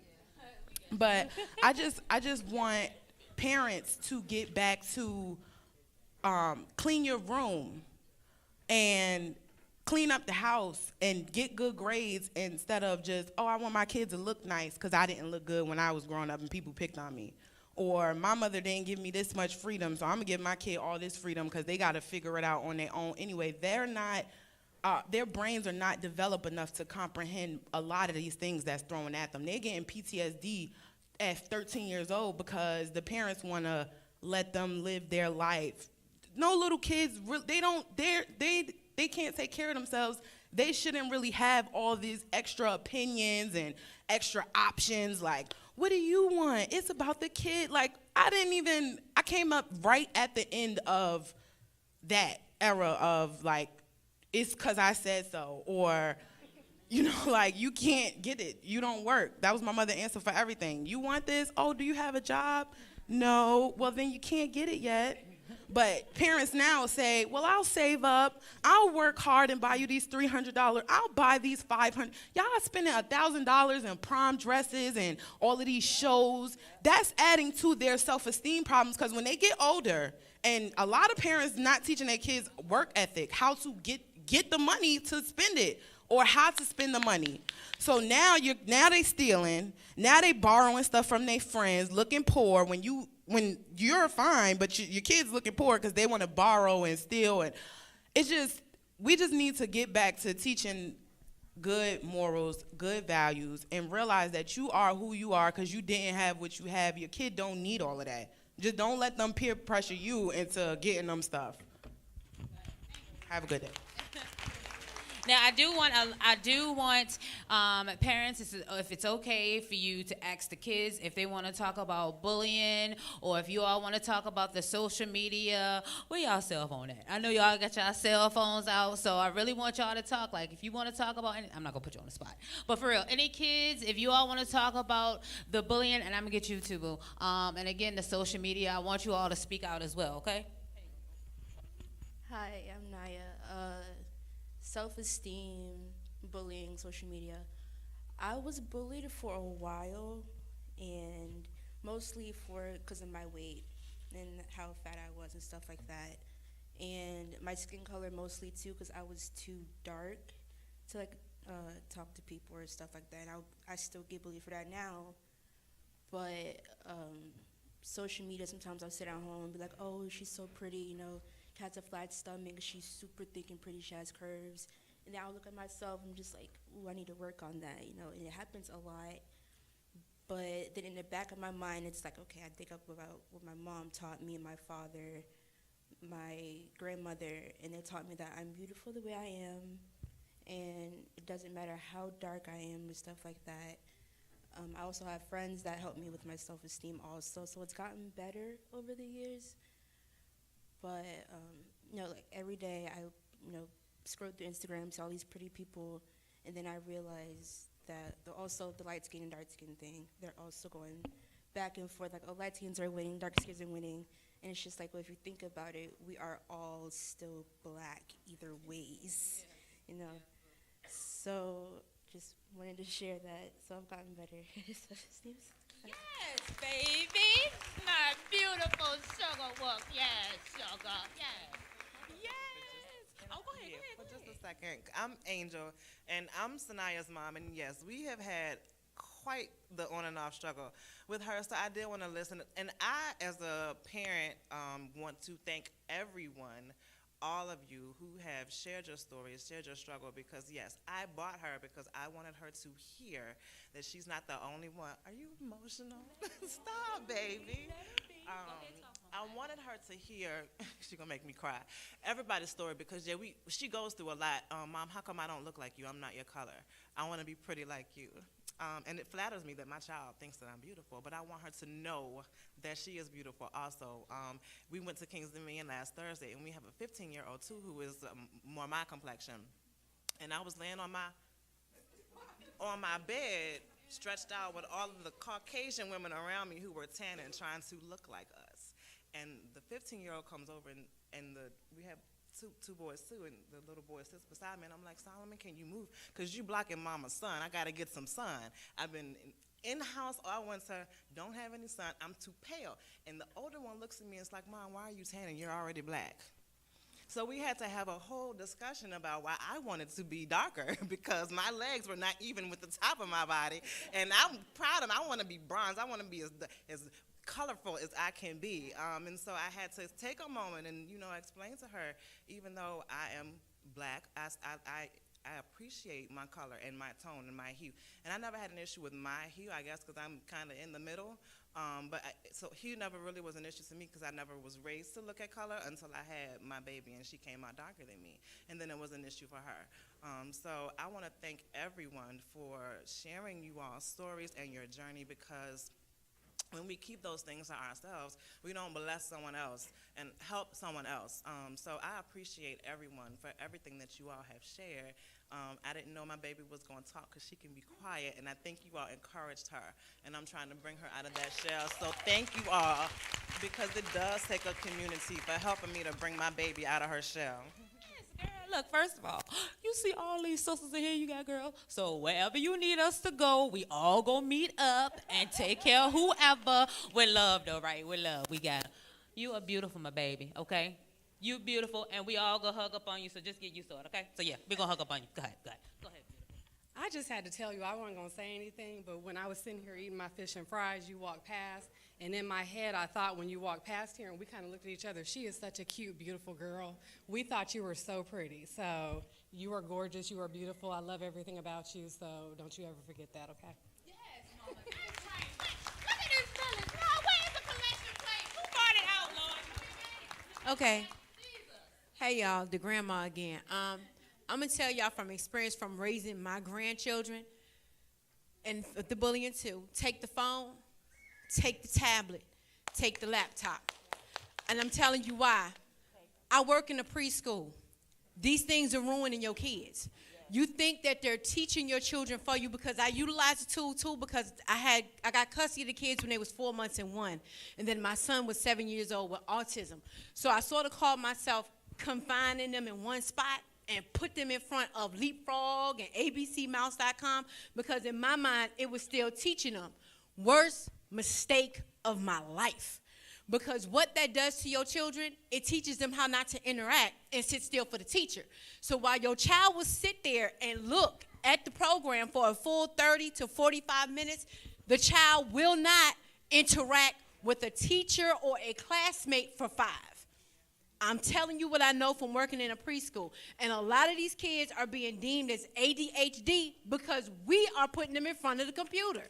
Because we don't want to sit there and take a flashcard and say, this is A, this is B, this is C. We don't want to tell them that this is a cup. We don't want to use that with them. And as far as bullying goes, men and mommies, and I live in the place of purpose and prosperity. That's called the projects. I changed the P's.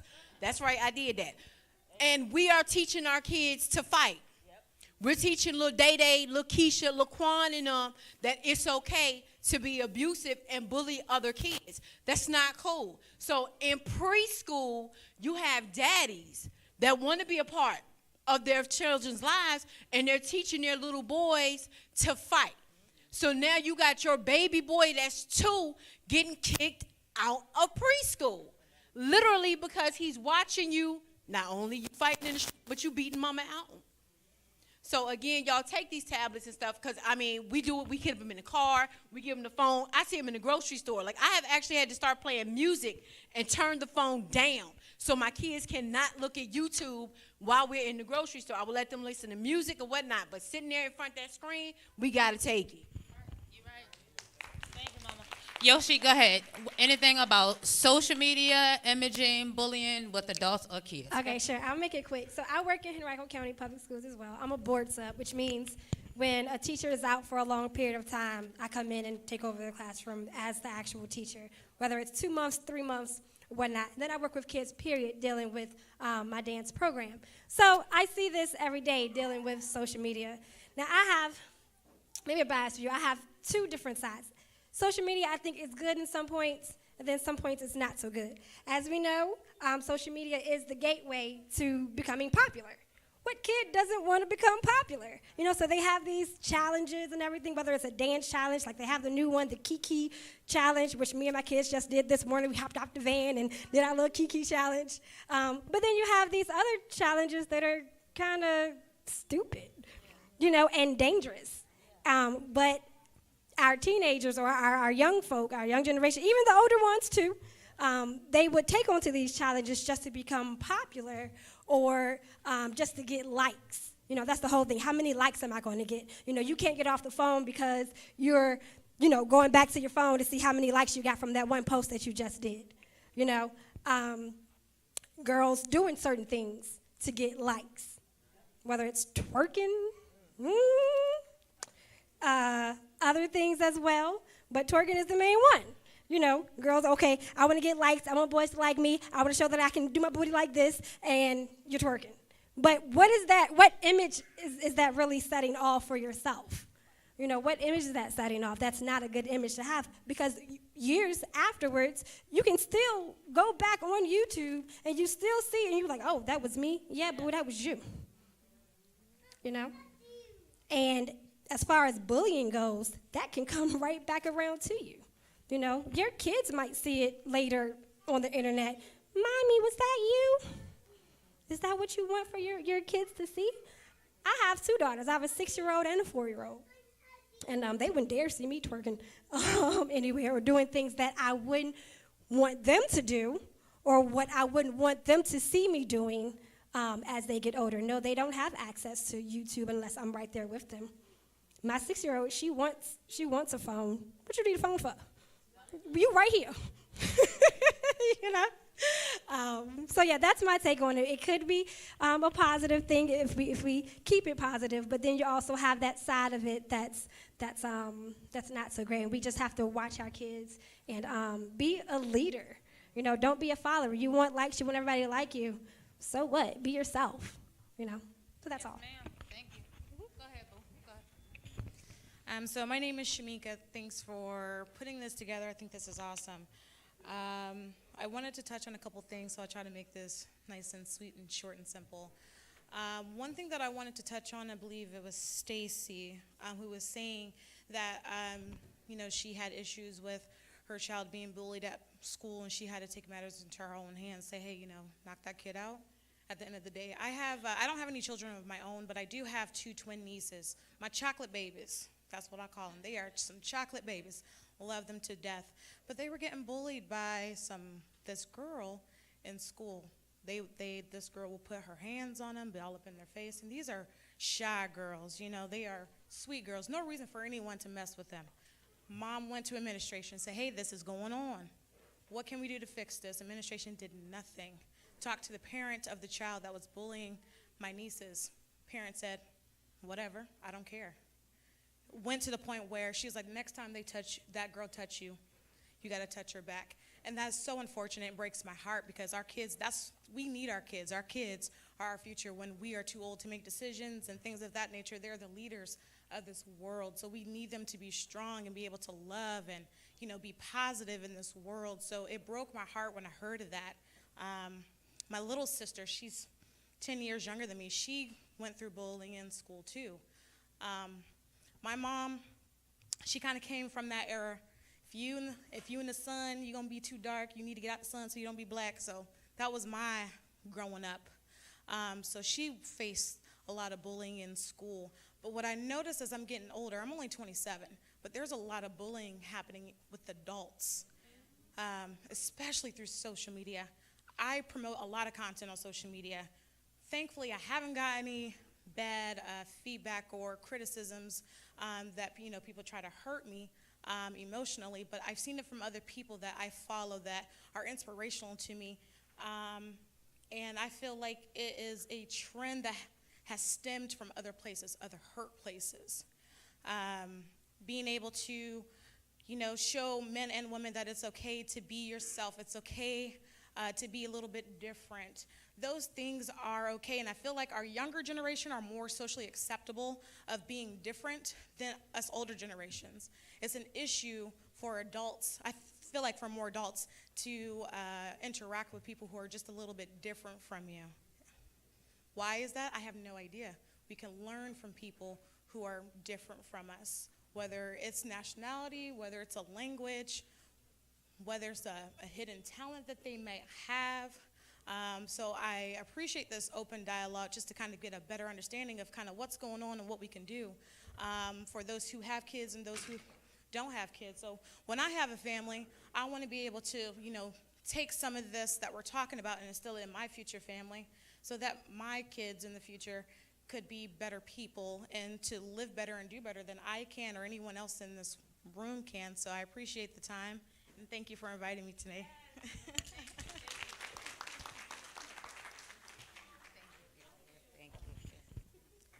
I had wanted to kind of speak on what Yoshi said, not going against the grain or nothing, but just based and abound with your kids. Like, we're in a new time with our kids. Like, I know twerking, and you shouldn't. I have 4 daughters. I have an inspiration channel, so I'm sanctified, Holy Ghost filled, speaking tongues. I do all of that, But it's sometimes that because I have 4 daughters and the time that we're in, you gotta twerk with your kids. Not twerk like, that it need to be,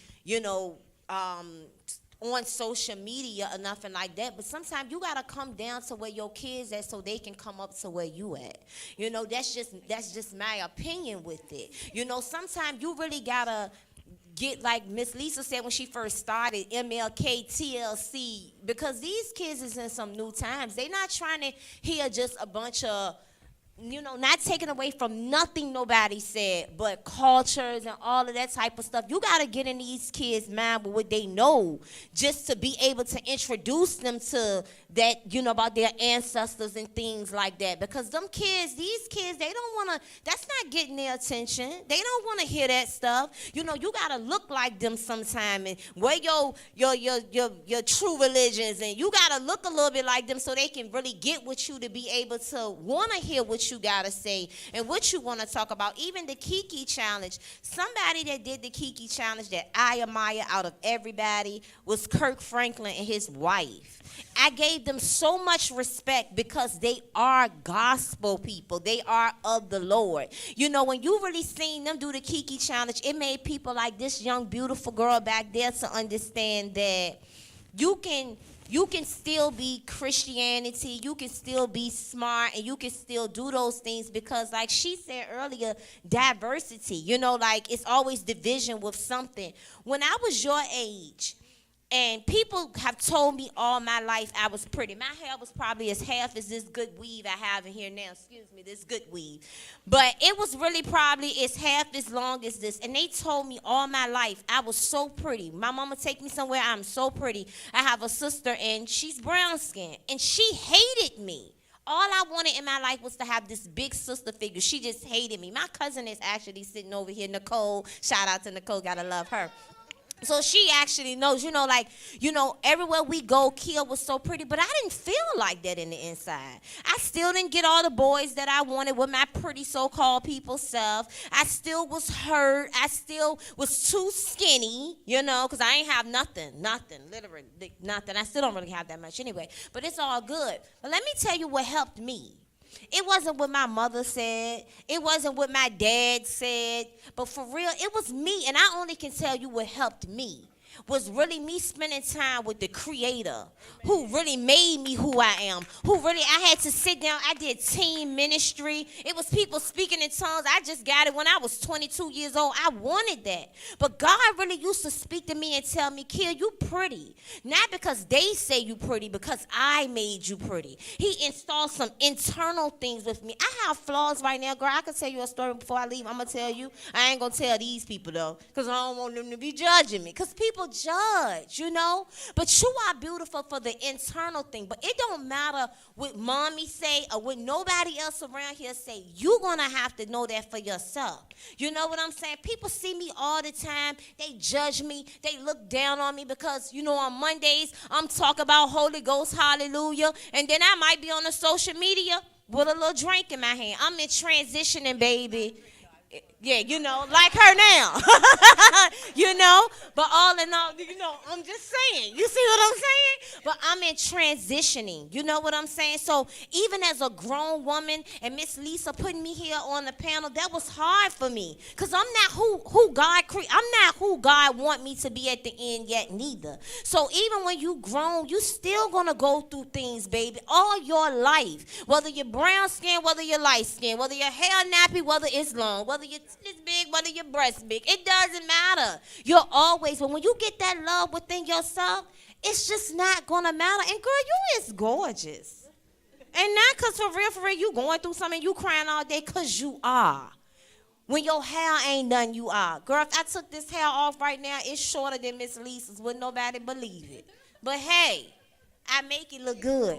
Still gorgeous, you know? And like I was just saying about the whole twerking thing and the whole thing, you know, I get backlash with that because me and my kids, we get on social media and we do Beyonce songs and then you see us Sunday morning, we doing Holy Ghost praise, you know? But that's just where I'm at. You know, it don't matter what nobody think about that. It don't matter what the church people think about that. All that matters is the relationship that I got with God and what I teach these kids. One more thing I wanted to say to her earlier, Miss Puerto Rican princess back there. Yeah, you boo. I have 4 daughters. Light skin, brown skin, light skin, brown skin. Short, tall, big, small. All of them got issues because that's just who we are. But you know something that I teach my kids? When we go places, somebody might call out Majesty and be like, oh my God, Majesty, she's so pretty. And they may not say nothing to Goddess or Destin or Tajane. Or we might go somewhere and they may say the opposite to what you know what I teach them? The same thing I teach them. If I come in the house with 2 bags for Goddess and I ain't got nothing for Tajane, we don't have jealousy. We don't do that. You know what I'm saying? We love on one another. If somebody walk up to her and say she pretty, we all embrace it. Yup, she sure is pretty. Huh, they said you was pretty today, Madge. You know, I don't teach them. I teach them to embrace each other. You know what I'm saying? So that they'll know how the world, because the world not going to change. It don't matter how many times we get together. It don't matter how many of these things that we do together. People is just people. The world is not going to change. So we have to teach these children individual how to go about this stuff. You know what I'm saying? And that even come from the household. I go through that in my own household. You know, one day I hear the kids in the back, you ugly, you black, you stupid, your daddy, because I got 4 different baby daddies. Yes, I do. Your daddy this, your daddy that. And you know, as a mother, I have to tell them that. You know what I'm saying? I have to be able to be like, it doesn't matter. Your daddy's something. And I get with them sometimes, girl, your dad ain't no better child, or whatever the case may be. But at the end of the day, it's love. It's the love that's going to, you know what I'm saying, just keep us together. So I love y'all because I could be talking all day. It is. I love you too, boo. And let me just say this really quick.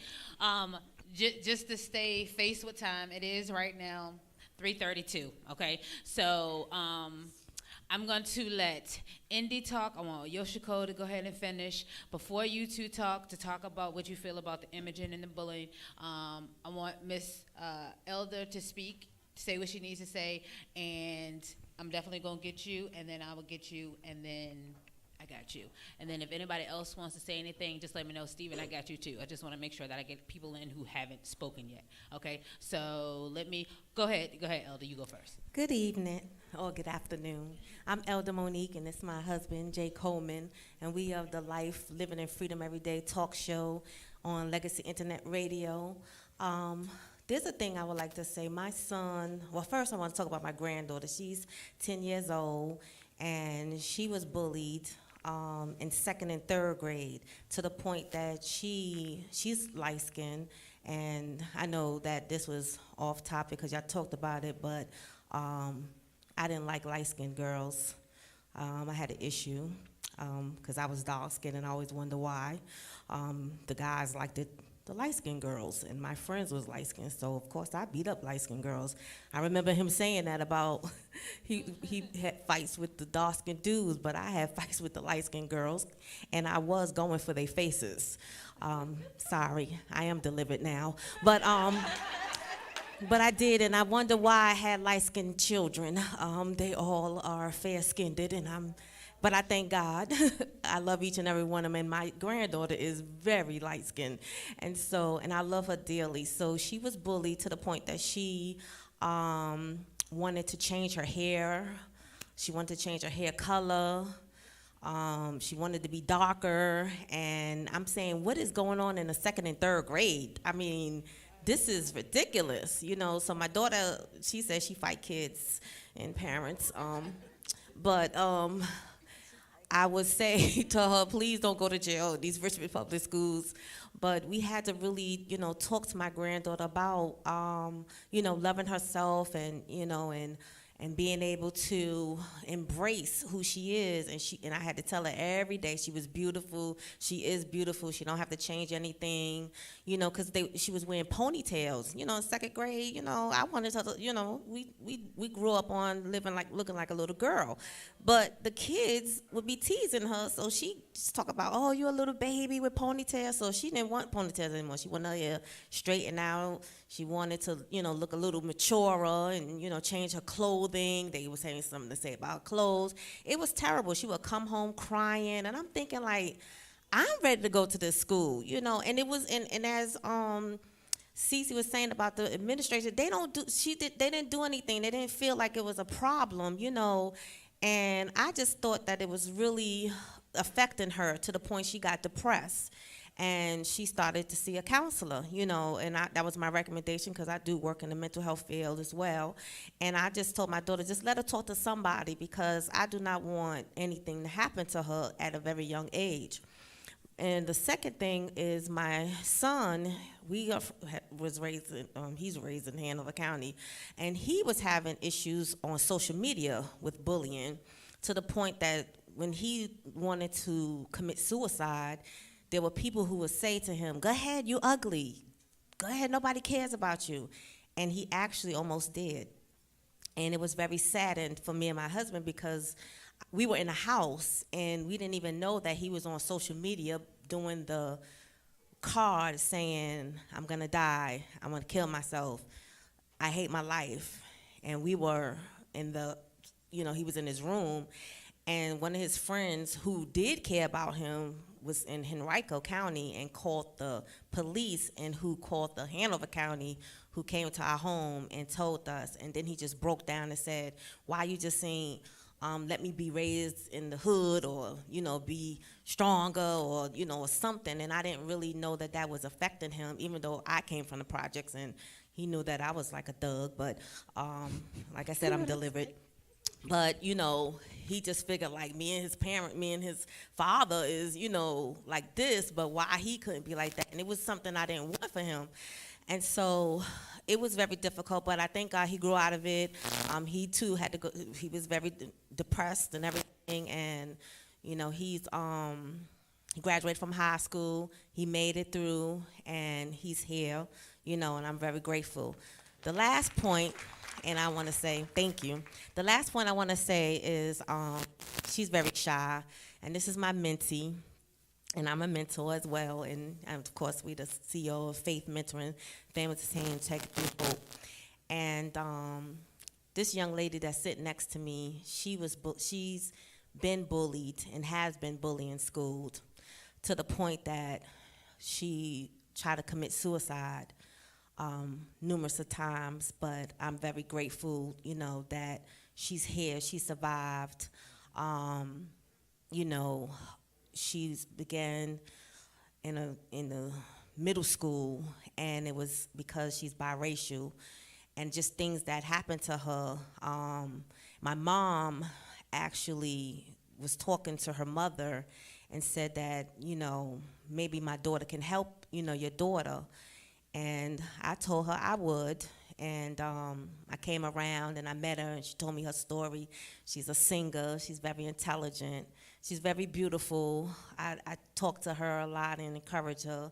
And I wanted her to be here today to hear what was going on, to let her see and know that she's not alone, and to give her some hope. Because, again, she's getting ready to go into high school, and she's afraid, again, being bullied. But I'm afraid that with the bullying, that she may take her life, and this time she may not survive.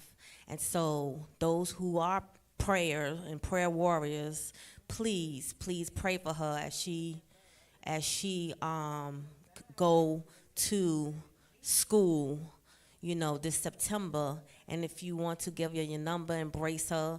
I don't mind. I know she don't mind, but I was trying to get her to tell her story.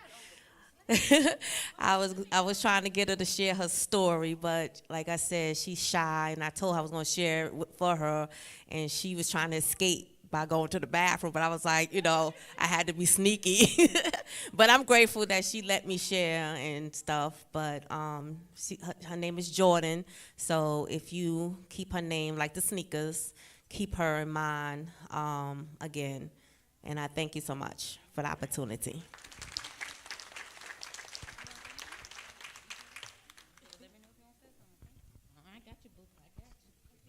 Look, you already know, girl, this your family, so don't even worry about it. Who we gotta beat up? Oh no, we're not teaching violence in here, parents. No violence. We're not putting our hands on nobody or nothing, are we? We got you, Jordan. Okay. All right, hold on. Let me get to the. Hold on. Here you go, boo. So, through the past years of school, I have been bullied over numerous of things, like whether it be my hair or my skin color or the way I dress or etc. But because some people would say like I have really nappy hair, and I do because I have very thickly coiled hair. And my aunt would say I had kinky titi hair, which I wouldn't understand because it was just weird. And my other friends would like make fun of me because my hair was like so, like I said, thick, and they would touch my hair and say, oh, like they couldn't fit their fingers through my hair. And I was like, why are you touching my hair in the first place? And some of the people who made fun of my hair were girls, and they had weave. And I don't like have a problem with people who wear weave, but if you're going to talk about my hair, at least have your own, like show your own.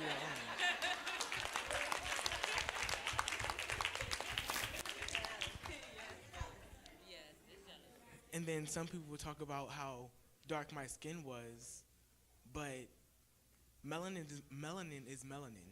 No matter like what type it is. It could be white, black, mixed, doesn't matter.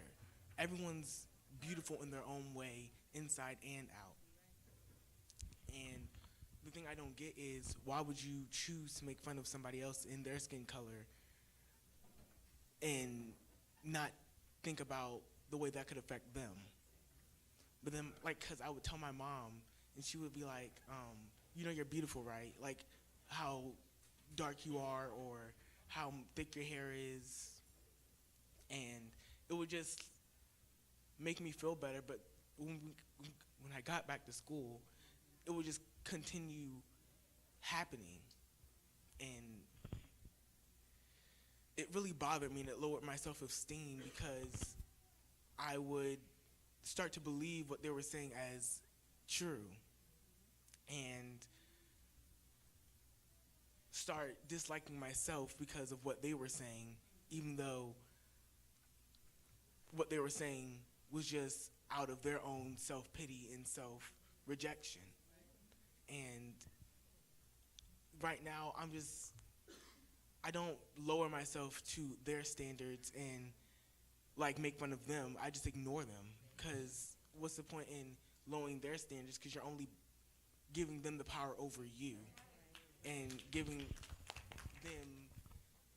making them feel better about themselves because they know they got to you. Yes, boo. Yes. Thank you, honey. Thank you. Ooh, I like your hair though. Okay, that's good. Yes. There you go, boo. I forgot what I was going to say, but a couple of different themes here, and I'm not going to try to sound like an old lady, but I am the mother of 2 adult children, and so I was sitting here listening to the different conversations, so I sent a group text to my kids, and I said, my son's name is Ali, and I said, Ali, were you ever bullied? And my daughter responded and said, well, Mom, you didn't ask about me. I said, well, I know you were, right? So when my kids was in Chesterfield County schools, and my daughter was bullied, but that little girl was broken, right? And I was a young mother, because y'all know I'm still young. So I was a young mother, but I had the fortitude to understand, oh, I know why she mean to my daughter. Her mother had passed. She was being raised by a grandmother. She had some other, now we use the word social economic issues. She lived in we have the words and the language now that I couldn't give to my daughter at the time. And my son didn't have those kinds of experience. He was a fairer skin. He has locks down to his knees now, literally. My daughter is darker complexion. And the very last whipping my daughter got was about MySpace. So that tell you how old she is and how young I am. So when MySpace came out, we were all like, what is this social media thing? And we asked her to open up her password. We had one computer in the house, and it was the family computer. Everybody had to, use the same computer. No tablets, no smartphones. And that wasn't that long ago, so that just talks about the evolution of technology. And she looked her dad straight in the eye, and she said, it's MySpace. You don't have to. I was like, oh, Lord, they go Chesterfield, go come into my house because I'm going to have one child because my daughter is surely going to die, about being protective of her space. He didn't kill her. She survived. She's still home now. It's all good. But so there's a fine line that we have to understand. Again, that wasn't that long ago when we were fighting about MySpace, then Facebook, then Instagram, then Snapchat. She survived. I survived as a parent. She survived. The technology isn't going to go anywhere, and I work in technology. We have to stay encouraged. And there is a balance about kikiing or nay-naying or whatever, and still having the discipline to say that I'm in charge. We have to pour good stuff and believe that we are being the examples that when they're slightly outside of our space and go into their space, that we did the right thing.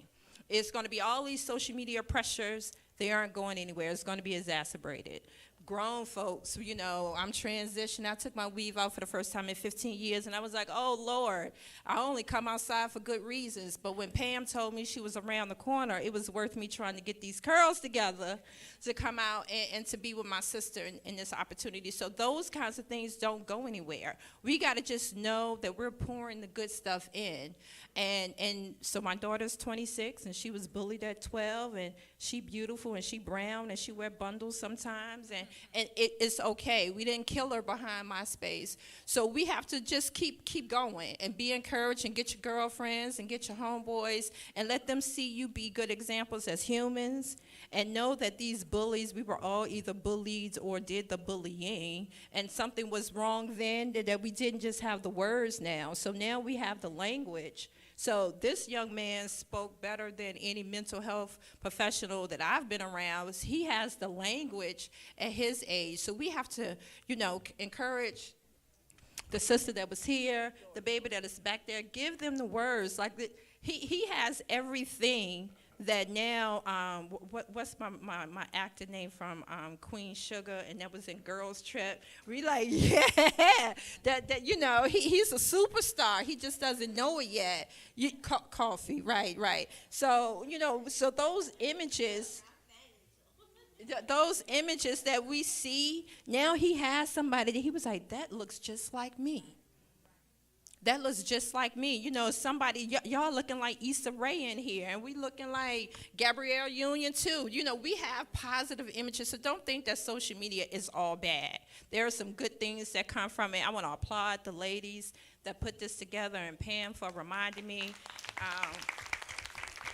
and just continue to stay encouraged. Stay encouraged. We're going to get through Snapchat, and it's going to be something else behind that, and something else. My mother, when I had a beeper, she said, Lord, my baby's a drug dealer.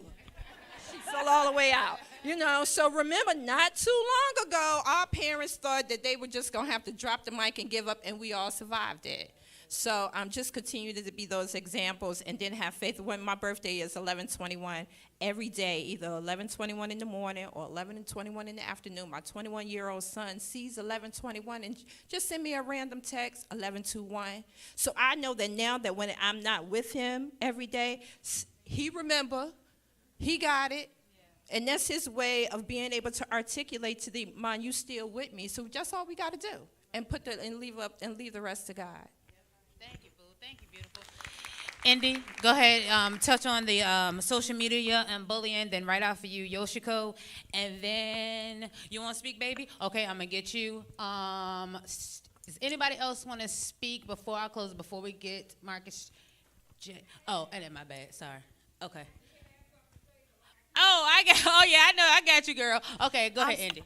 I've spoken already, so I'll let someone else speak. Okay, Yoshiko, go ahead. I just want to come from the place from being a parent and a counselor. I've had been fortunate enough to see both sides. I would say that my counseling experience helped me raise my children, because I was able to go into the homes, and some of the things that I was seeing in the homes, I would come home and be like, this is what we are not doing. It is even to the point that my youngest daughter, she's on this side of the room. I probably don't have to point her out because everybody says she's my twin, but she will tell me often from what she sees, either in social media, what she sees in school, what she sees out in the community. She comes back and says, Mom, I'm glad that you didn't raise us like that. She knows, as far as image, she's going to dress her age. She's 14. You're going to dress like a 14-year-old. You're going to wear your hair like a 14-year-old. She's just now getting lip gloss, but we wasn't doing makeup. We're not doing fingernails. I just think that sometimes that we are letting the children grow up too fast because of what they're seeing on social media. She knows that she has to have her social media locked. I have to have access to her social media, meaning that I have to be her friend. I have to go on and see what's going on. I'm questioning her, and all of that type of stuff. Parents, I come across so many parents who tell me that they do not do social media, or I don't listen to this type of music. We are in a different time, unfortunately. You need to listen to the music. You don't have to listen to the music to play the music. You need to listen to the music to see what your children are listening to, and you need to be having these conversations. We have these conversations. I'm young, I'm 25, I know. With a 20-year-old who's not here. But, I am getting a little older now where I don't really understand some of the things that they're talking about. I try very hard to understand what they're talking about, but that's kind of one of the ways that I keep in contact with my children. That's the way that I keep in contact with the clients that we have, because I'm trying to understand that language. I don't want to be that disconnected, from the community, from my kids, from other people's kids. So I do say, get on social media, know what your kids are doing. Like you say, you have parents that saying, oh no, not my child. Oh yes, your child, So if you don't take anything away from anything that I said today, get in touch with your children, see what they're doing, follow what they're doing, encouraging. I do try to expose my kids to different things. We just came back from LA for 10 days. We go out there every year. So I do try to spend a lot of time. My 20-year-old, when she turned 18, she was finally like, whew, I just spend too much time with y'all. I spend a lot of time with my girls. If you have the chance, I know we all work. Unfortunately, we have to work 2 and 3 jobs. You have to spend that time with your kids. I think that also goes into the social media, the imaging, the bullying, and all of those types of things. You have to pour into your kids, and that's all I have to say. Well, I'm a little shy, and I might get a little emotional, but my name. I got you. I'm gonna close my eyes. Go ahead. My name is Goddess, and my mom is Kia, and I wasn't gonna speak today because I don't really talk a lot, but you guys really encouraged me. and I have not a problem, well, picked on because of my size, and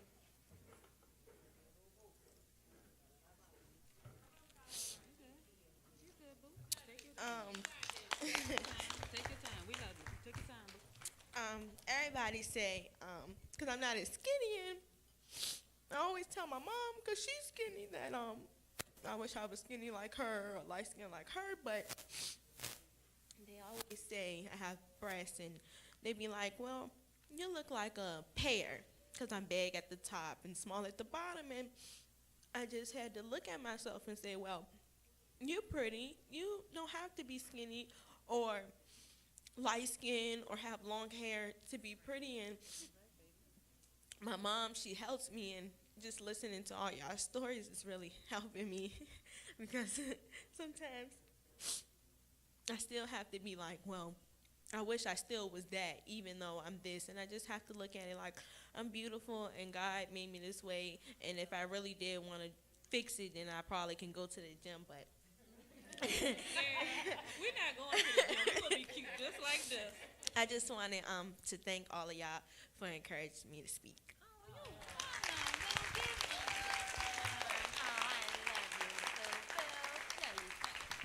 Annette, go ahead. I just wanted to say we shared all these stories about the bullying, but what about the bystanders, the people that just sit around and watch and listen? My daughter got kicked out of school for 88 days because she was not a bystander. She had a friend who was getting bullied, and she stood up for the friend. And my initial thing to her was, oh, my Lord, we have been working so hard with all your classes. And when she got kicked out for 88 days, we had to do homebound. Homebound is not honors classes. It wasn't her Spanish classes. So that 88 days y'all out of school, that literally threw us behind. But at the end of the day, I had to say, she said to me, Mom, I don't regret it, because that little girl couldn't speak to her mom because her stepfather was sort of a bully in the house, and the mother dealt with that. So the only thing she felt she had was her friends. And although when my daughter went through her situation, she had me and we could go to the administrator, that little girl felt like she couldn't, so she went to my daughter. And instead, my daughter just went with her as a friend to support her because she had been getting bullied. And when that girl swung on her friend, my daughter just stepped into place. But they considered that a riot, because she did step in. If you look at the tape, and it was on the news, if you look at the tape, you can clearly see my daughter went dressed up to school that day. That's not going to look for a fight. A sheer shirt. The girls who was bullying the other little girl were on social media, and really my daughter then was like trying to throw her a birthday party, trying to hype this little girl up. And these girls was on social media with guns and machetes. So when I went to the school with the video, like, you put my daughter out for 88 days, but these kids got guns and machetes on social media, basically sending the threats to the kids. Well, just so happened this day, the mother of those kids met us outside when we were going, and they said, well, that's the girl right there. Well, really, me, I was wishing the mother would say something, because I wanted to say, do you know what your kids are doing, though, really? I mean, who is going to sit back? I mean, you got to be on guard if you posting guns and machetes. Where does it stop? Lastly, I have a neighbor whose daughter has been having an issue with kids since they were in middle school, 7th grade. So whether that mother was calling us saying, can you get from work to the school, because these girls are threatening her to beat her after school. This girl is a senior this year. Her sister was stabbed 5 times 3 weeks ago from these same girls from the 7th grade, and they're now seniors. Her parents have gone to the sheriff. They've been on the news, because where does it stop? This family over here, their family is the hardest. We go like this. Her mother has tried to talk. So that's where we are now. We can talk about the stories, but what about the bystanders? What about the people who stand around and watch and don't say anything? Because that's what's going to make the change. It's not, I mean, we got to help the babies who's getting bullied, but what about the people who just watch, who stand by and listen? I am an advocate, well, I'll tell anybody, I'm an advocate for the person who beating up the bully, because I think sometimes they need to know. But we got to stand up for those who don't have the voice. And I do appreciate Kaya. Kaya, will you stand up so they can at least see? I do appreciate Kaya, because as a young teen, she's 18, she doesn't fall in the trap of, I mean, of course, she watched the video, she liked it, she does different things, but she didn't get caught up in it enough that she couldn't be a friend for that girl who couldn't speak for herself. So I just encourage everybody, don't be a bystander. Stand up for someone, something.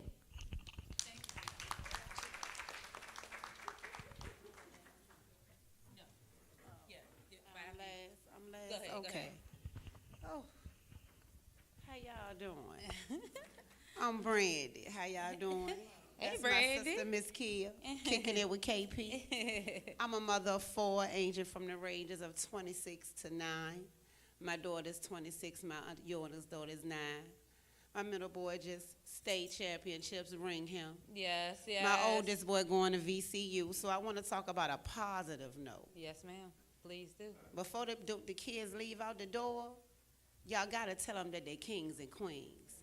Y'all got to let them know who God they really is. Who is God? Upstairs. They ain't saying dad, because that was easy to say. Yeah. They say dad because they know where they just came from. Y'all understand? Yes, ma'am. We can't let our kids just leave up out here and let people tell them who they is. We got to let them know who they is before they leave. Yes, ma'am. So then when somebody tell them the wrong thing, they can recognize that as a lie from the enemy, and the enemy come to steal, kill, and destroy. God, I ain't got that butt yet. It done been on the altar for 20 years, child. I got to be slim while you thick. It's all good. I just want to say positive things. I got 2 sons. They don't have no kids. They don't have no charges. They never seen the police. Yes, ma'am. You understand what I'm saying? Yes, and it ma'am. ain't me. I don't take no credit. They dad is dope dealers. It's God. It's their relationship with God. Yes, Not me telling them about God. Not my religion with them, but God. But God, but God, but God. God don't change some things. God change everything. Yes, ma'am. So while we waiting for people to speak up, we need to let them know who they is. And this ain't the Holy Ghost. Right. The Holy Ghost is you being filled with it, and you saying the right thing, and you doing the right thing, and you be in the right place at the right time. Yes, ma'am. You see what I'm saying? Because Yes. I can get a prayer through. Yes. If you can't and you can't and you can't, I pray for everybody's kids. Y'all just don't know it. Yes, ma'am. And I'm Madu, so I got a special pass too. They let me in. I know all their Instagram. They had me on there doing that jump. So you love me. I got it. Yeah, we doing it too. Because I'm going to have to be able to have it at the game because I act like a whole donkey at the game. Yes. With the churn on me. Yes, But I ma'am. love y'all, and all Yes, this ma'am. was blessed. We love My you, mother too. is Puerto Rican and black and Cherokee Indian, so I got a little bit Latino. Yes, ma'am. I'm from the A. I moved down here with hair like this. I end up cutting it short because they was at me. You feel me? Yes, ma'am. But now I learned how to fight in the spirit, and I bless y'all for letting me be here. Thank you, beautiful. I'm CEO of Queen Locity Inc. Yes. Adjust your crown accordingly. Yes, ma'am. Yeah. Thank Love you. y'all. Thank you. Love you too, beautiful. Thank you. Again, also before we close, so we want to make sure that we get out on the time. Again, there was a video that I wanted to show. It was on bullying. It's a 7-minute YouTube clip. Again, I would really like for all of you all to download it and watch it when you can, if you can, with your kids. And the filmmaker and the producer, I want to give her a moment to speak and say whatever words you want to say, either on the subjects, but also let them know about your movie and let them know where they can find it to watch it. And then after that, we'll be closing up. Okay? Okay, good afternoon, everyone. This has been an awesome event. I'm so happy that I brought my children. It's nothing but divine because we weren't even supposed to be coming today, but they're here, and I'm so happy to be here. So just a little bit of information about my film. My mom and I started Generational Words LLC, Eyes of Your Heart Entertainment, because I wanted to make faith-based films so that I could reach out to people and help them to see images that can uplift them.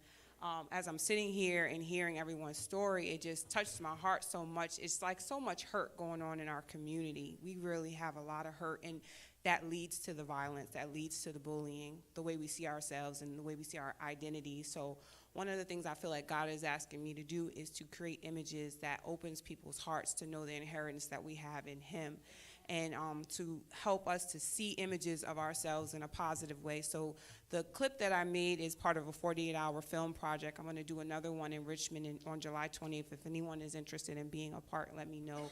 You're more than welcome to come and have that experience. But in the clip, it talks about power and how power is a tool and how we can give our power away, but we have to make a choice to do that. And it talks about it just looks at the lens of someone who has been oppressed and has been bullied, and they find that power within themselves, but then what are they going to do with that power once they get it? And I know oftentimes we think we want to fight back, but there is a way that we can fight back that is not violent, that is affirming, and that heals the community rather than hurts the community. So just keep that in mind. Also make yourselves aware and savvy. I heard a lot, I work in the school systems as well, and a lot of people said the administrators have not done anything. Everyone has a boss. Be very aware of what's going on in your schools and who your superintendent is and who you need to talk to, because there are people you can talk to so that you could be heard and so that issues can be brought forth, to advocate for your child. So that's all I have to say. My film is, you can Kia Reed or Reed Kia on Facebook, and you can see my film through that venue. If you come to me, I have some cards, and I can text you a clip of the movie so you can see it. But it's been great being here this afternoon. I feel so blessed to have experienced it. Yes, I have the clip as well, so if anybody needs for me to send it to them, then I will. Oh, you know what? Let me get you, because I know you said you want to say something, and I want to make sure you get it. Good evening, everyone. My name is Fiona Huff, and this is my daughter, Clara, and my son, Timothy. My daughter, she's the co-author of a book called A Letter to My Bullies, Sticks, Stones, and Words Do Hurt. And in 2006, my children are from Brooklyn. So I was in Brooklyn for 14 years, and I've been back in the Hampton Roads area for 9. But I asked her to draw a picture of a black girl looking at herself, because I think it's important for her to be able to see herself. So she drew a picture. Well, actually, she designed a picture on the computer. And from that, it inspired me to write a poem called Mirror, Mirror. So it's for all the young ladies and men who are in here. And it says, mirror, mirror, standing tall. When I look into you, I'm the fairest of them all. I'm a smart black girl and confident too. I can do anything I put my mind to do. Only I respect myself, and nobody else can tell me what to do. I'm phenomenal, spectacular, and adjectives as such. I have a high self-esteem, and I love me so very much. My present is perfect. My future is bright. When people see me walking, they bask in my radiant light. My glow is almost blinding, sometimes even to me. That's why I'm especially proud to be nobody but M.E. I'm A Chocolate, and my daughter is Carmel Delight.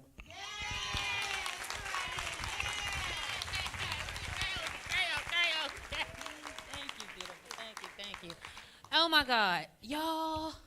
Whew, okay, so I ain't gonna cry yet. Hold on, let me let Marcus J., the founder of Legacy Internet Radio, I'm gonna let him get his words out before we're done. First, I want to say thank you.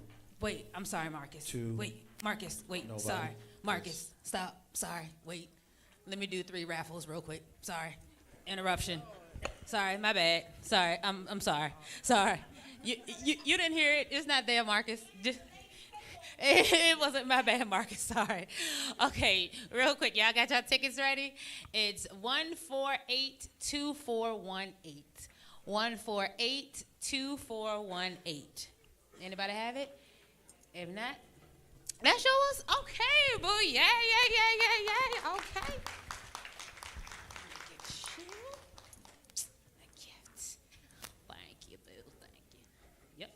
Yes, ma'am. Oh. Got it. Get your ticket. Thank you, boo. What was our ticket? What was our last one? 418. Okay, the last 3 is 428 for the next one. 428. Yep, 428. 428. Oh, they left the building. On to the next. Okay, on to the next one. Last 3 is 427. Who is that? Go ahead, boo. Okay. And I'm going to go ahead and do 2 more before Marcus J. speaks. Yeah. Got to get him off the table. 393. Go ahead, Mama. Yes. Yes, let Mama pick whatever she wants. Let Mama pick what she wants. While I go to the next number. All right. Last 3, 414. You go ahead, beauty. I see you. Okay. Yes. Thank you, boo. Appreciate it. You can keep it. Let me do one more. 394. 394, you what? She said it's hot over here. There you go, boo. You welcome. Is it two more? Is it two more? Okay, let me go ahead and finish them off then. 402. 402.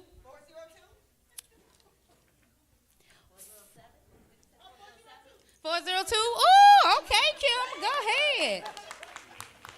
And last but not least, 422. That's you? Oh my God. All right. Got you. All right, we got you in the back. Thank you so much. Marcus Shay, take it away. Go ahead. I just want to thank everybody for coming. This event was something that we've been working on for a while, and we look around and we see all of these wonderful people here. And I just wanted to thank you guys. I want to thank the folks here at 6335 Restaurant and Lounge and TNR Catering, as well as the team here at Legacy Internet Radio. Just as one of the guys, we haven't spoken much today. It's been mostly the ladies. Obviously, it's a ladies' takeover event, and obviously that's something that we want to focus on. But as a man and as a dad, I just want to say, particularly to the young ladies, which is the reason why I went down and kind of comforted the young lady, because I understand what that feels like. My little girl's 15 years old, and she's got issues that she has to deal with. I have issues that I had to deal with. When I was a kid, I got bullied. I was a little dude. I was a little dude with glasses. I was a little dude with glasses who was smart. I was a little dude with glasses who was smart, who had his father in the house. And somehow those dudes in the hood made that out to be something worth picking on me for. You know, my father was James Evans. So if you watch Good Times, you know what that means. My dad was James Evans. And so we as dads and fathers, that's somebody that we need to emulate, because when I would come home in my feelings and upset and crying because I got picked on or even got beat up, I would go home to him and he would send me right back out there and say, hey, handle your business. And when I couldn't, he supported me. So my appeal to the fathers who are in the room, who may be watching us on YouTube and listening to us on Legacy Internet Radio, support your boys, support your girls, because you are the foundation of your family and your household and your community. And so, ladies, we love you, we support you, but men, stand up and be men. That's it. I want to, thank you. One other thank you I want to give to today is to our hostess of the day, the First Lady of Legacy Internet Radio, comedian Lissa P., who, without her, this event wouldn't have come off as outstanding and as great as it is. I want to thank all of our vendors. I want to thank everybody who came out and participated today. If you're still here, the vendors will still have their tables out. So please, please, please go into your pockets, not with the stuff that jingles, but with the stuff that folds, and support our vendors. We appreciate y'all. Much love. Peace. Okay, so I can get everybody out here so you all, again, can enjoy the rest of your Saturday. I really, really, really, truly, and I swear, y'all not going to make me cry, but maybe I am going to have to shed a tear just to show how much I really care. Seriously. I think each and every one of you, seriously, from the bottom of my heart, because none of you, seriously, please don't clap. Don't clap. Don't clap. Don't hug. Don't hug. Don't clap. Because seriously, all of you sitting up there, all of y'all could have said no. All of y'all could have had something else to do. From you on the door, from you in the back, from all of y'all sitting here to the vendors, y'all didn't have to pull y'all stuff out. Y'all could have said, just never mind, and went somewhere else. Y'all do not have to be sitting here. I need for y'all to understand, y'all don't have to be here. Look how nice it is outside on this Saturday. You all did not have to be here. I thank y'all so much, really, from the bottom of my heart. I really do. And really, it wasn't even for me. It was about these kids. It really, seriously, it was about these kids and how we can make it better for all of them, seriously. Because y'all know, if the kids go through stuff and we as adults still go through stuff and hurt, that we bottle up when we get outside, again, because we trying to take care of our kids, we trying to take care of each other, we got to know self-love, y'all. Like, seriously, it's so important. And it's so sad to say, and I don't want to say it, but I am, some of us cannot be here tomorrow or next week. So come on, we really got to get together. Even if we don't know each other, can y'all just please, just for me, please hug each other, take a selfie, do a shimmy. If y'all want the electric slide on, we could do that where everybody goes out the door. But again, I just want to tell you all, thank you. I can't say it enough. I'm going to blow y'all up with thank you, so just know that. Please, again, the vendors are still going to be here for a few more minutes. Hold on. Indy, Kia, Sylvia, Cece, Yoshi, Sharika, Yoshiko, Stacy, Pam, and Ty for my panel and in the back. I love each of y'all. I really, really do. Thank y'all. Thank you. Really, thank you. Africa, Muse Cosmetics, 322 by Tony, Faith, Confidence Matters, Krista Lee, KNGC, Tierra Nicole Candles, Seema J, Free Spirit Enterprises, Lush Berries. All y'all, yo, I'm telling y'all, y'all see how I post. If y'all need me to post something up for y'all, I got you, okay? So let me know if y'all need something posted, because I got y'all. With all of that being said, I just ask again, if y'all can, if you don't buy anything, please just go by, get a business card from the vendors, please. Take some selfies, and I love y'all. Have a good rest of the weekend. Thank y'all. I appreciate it. Thank you.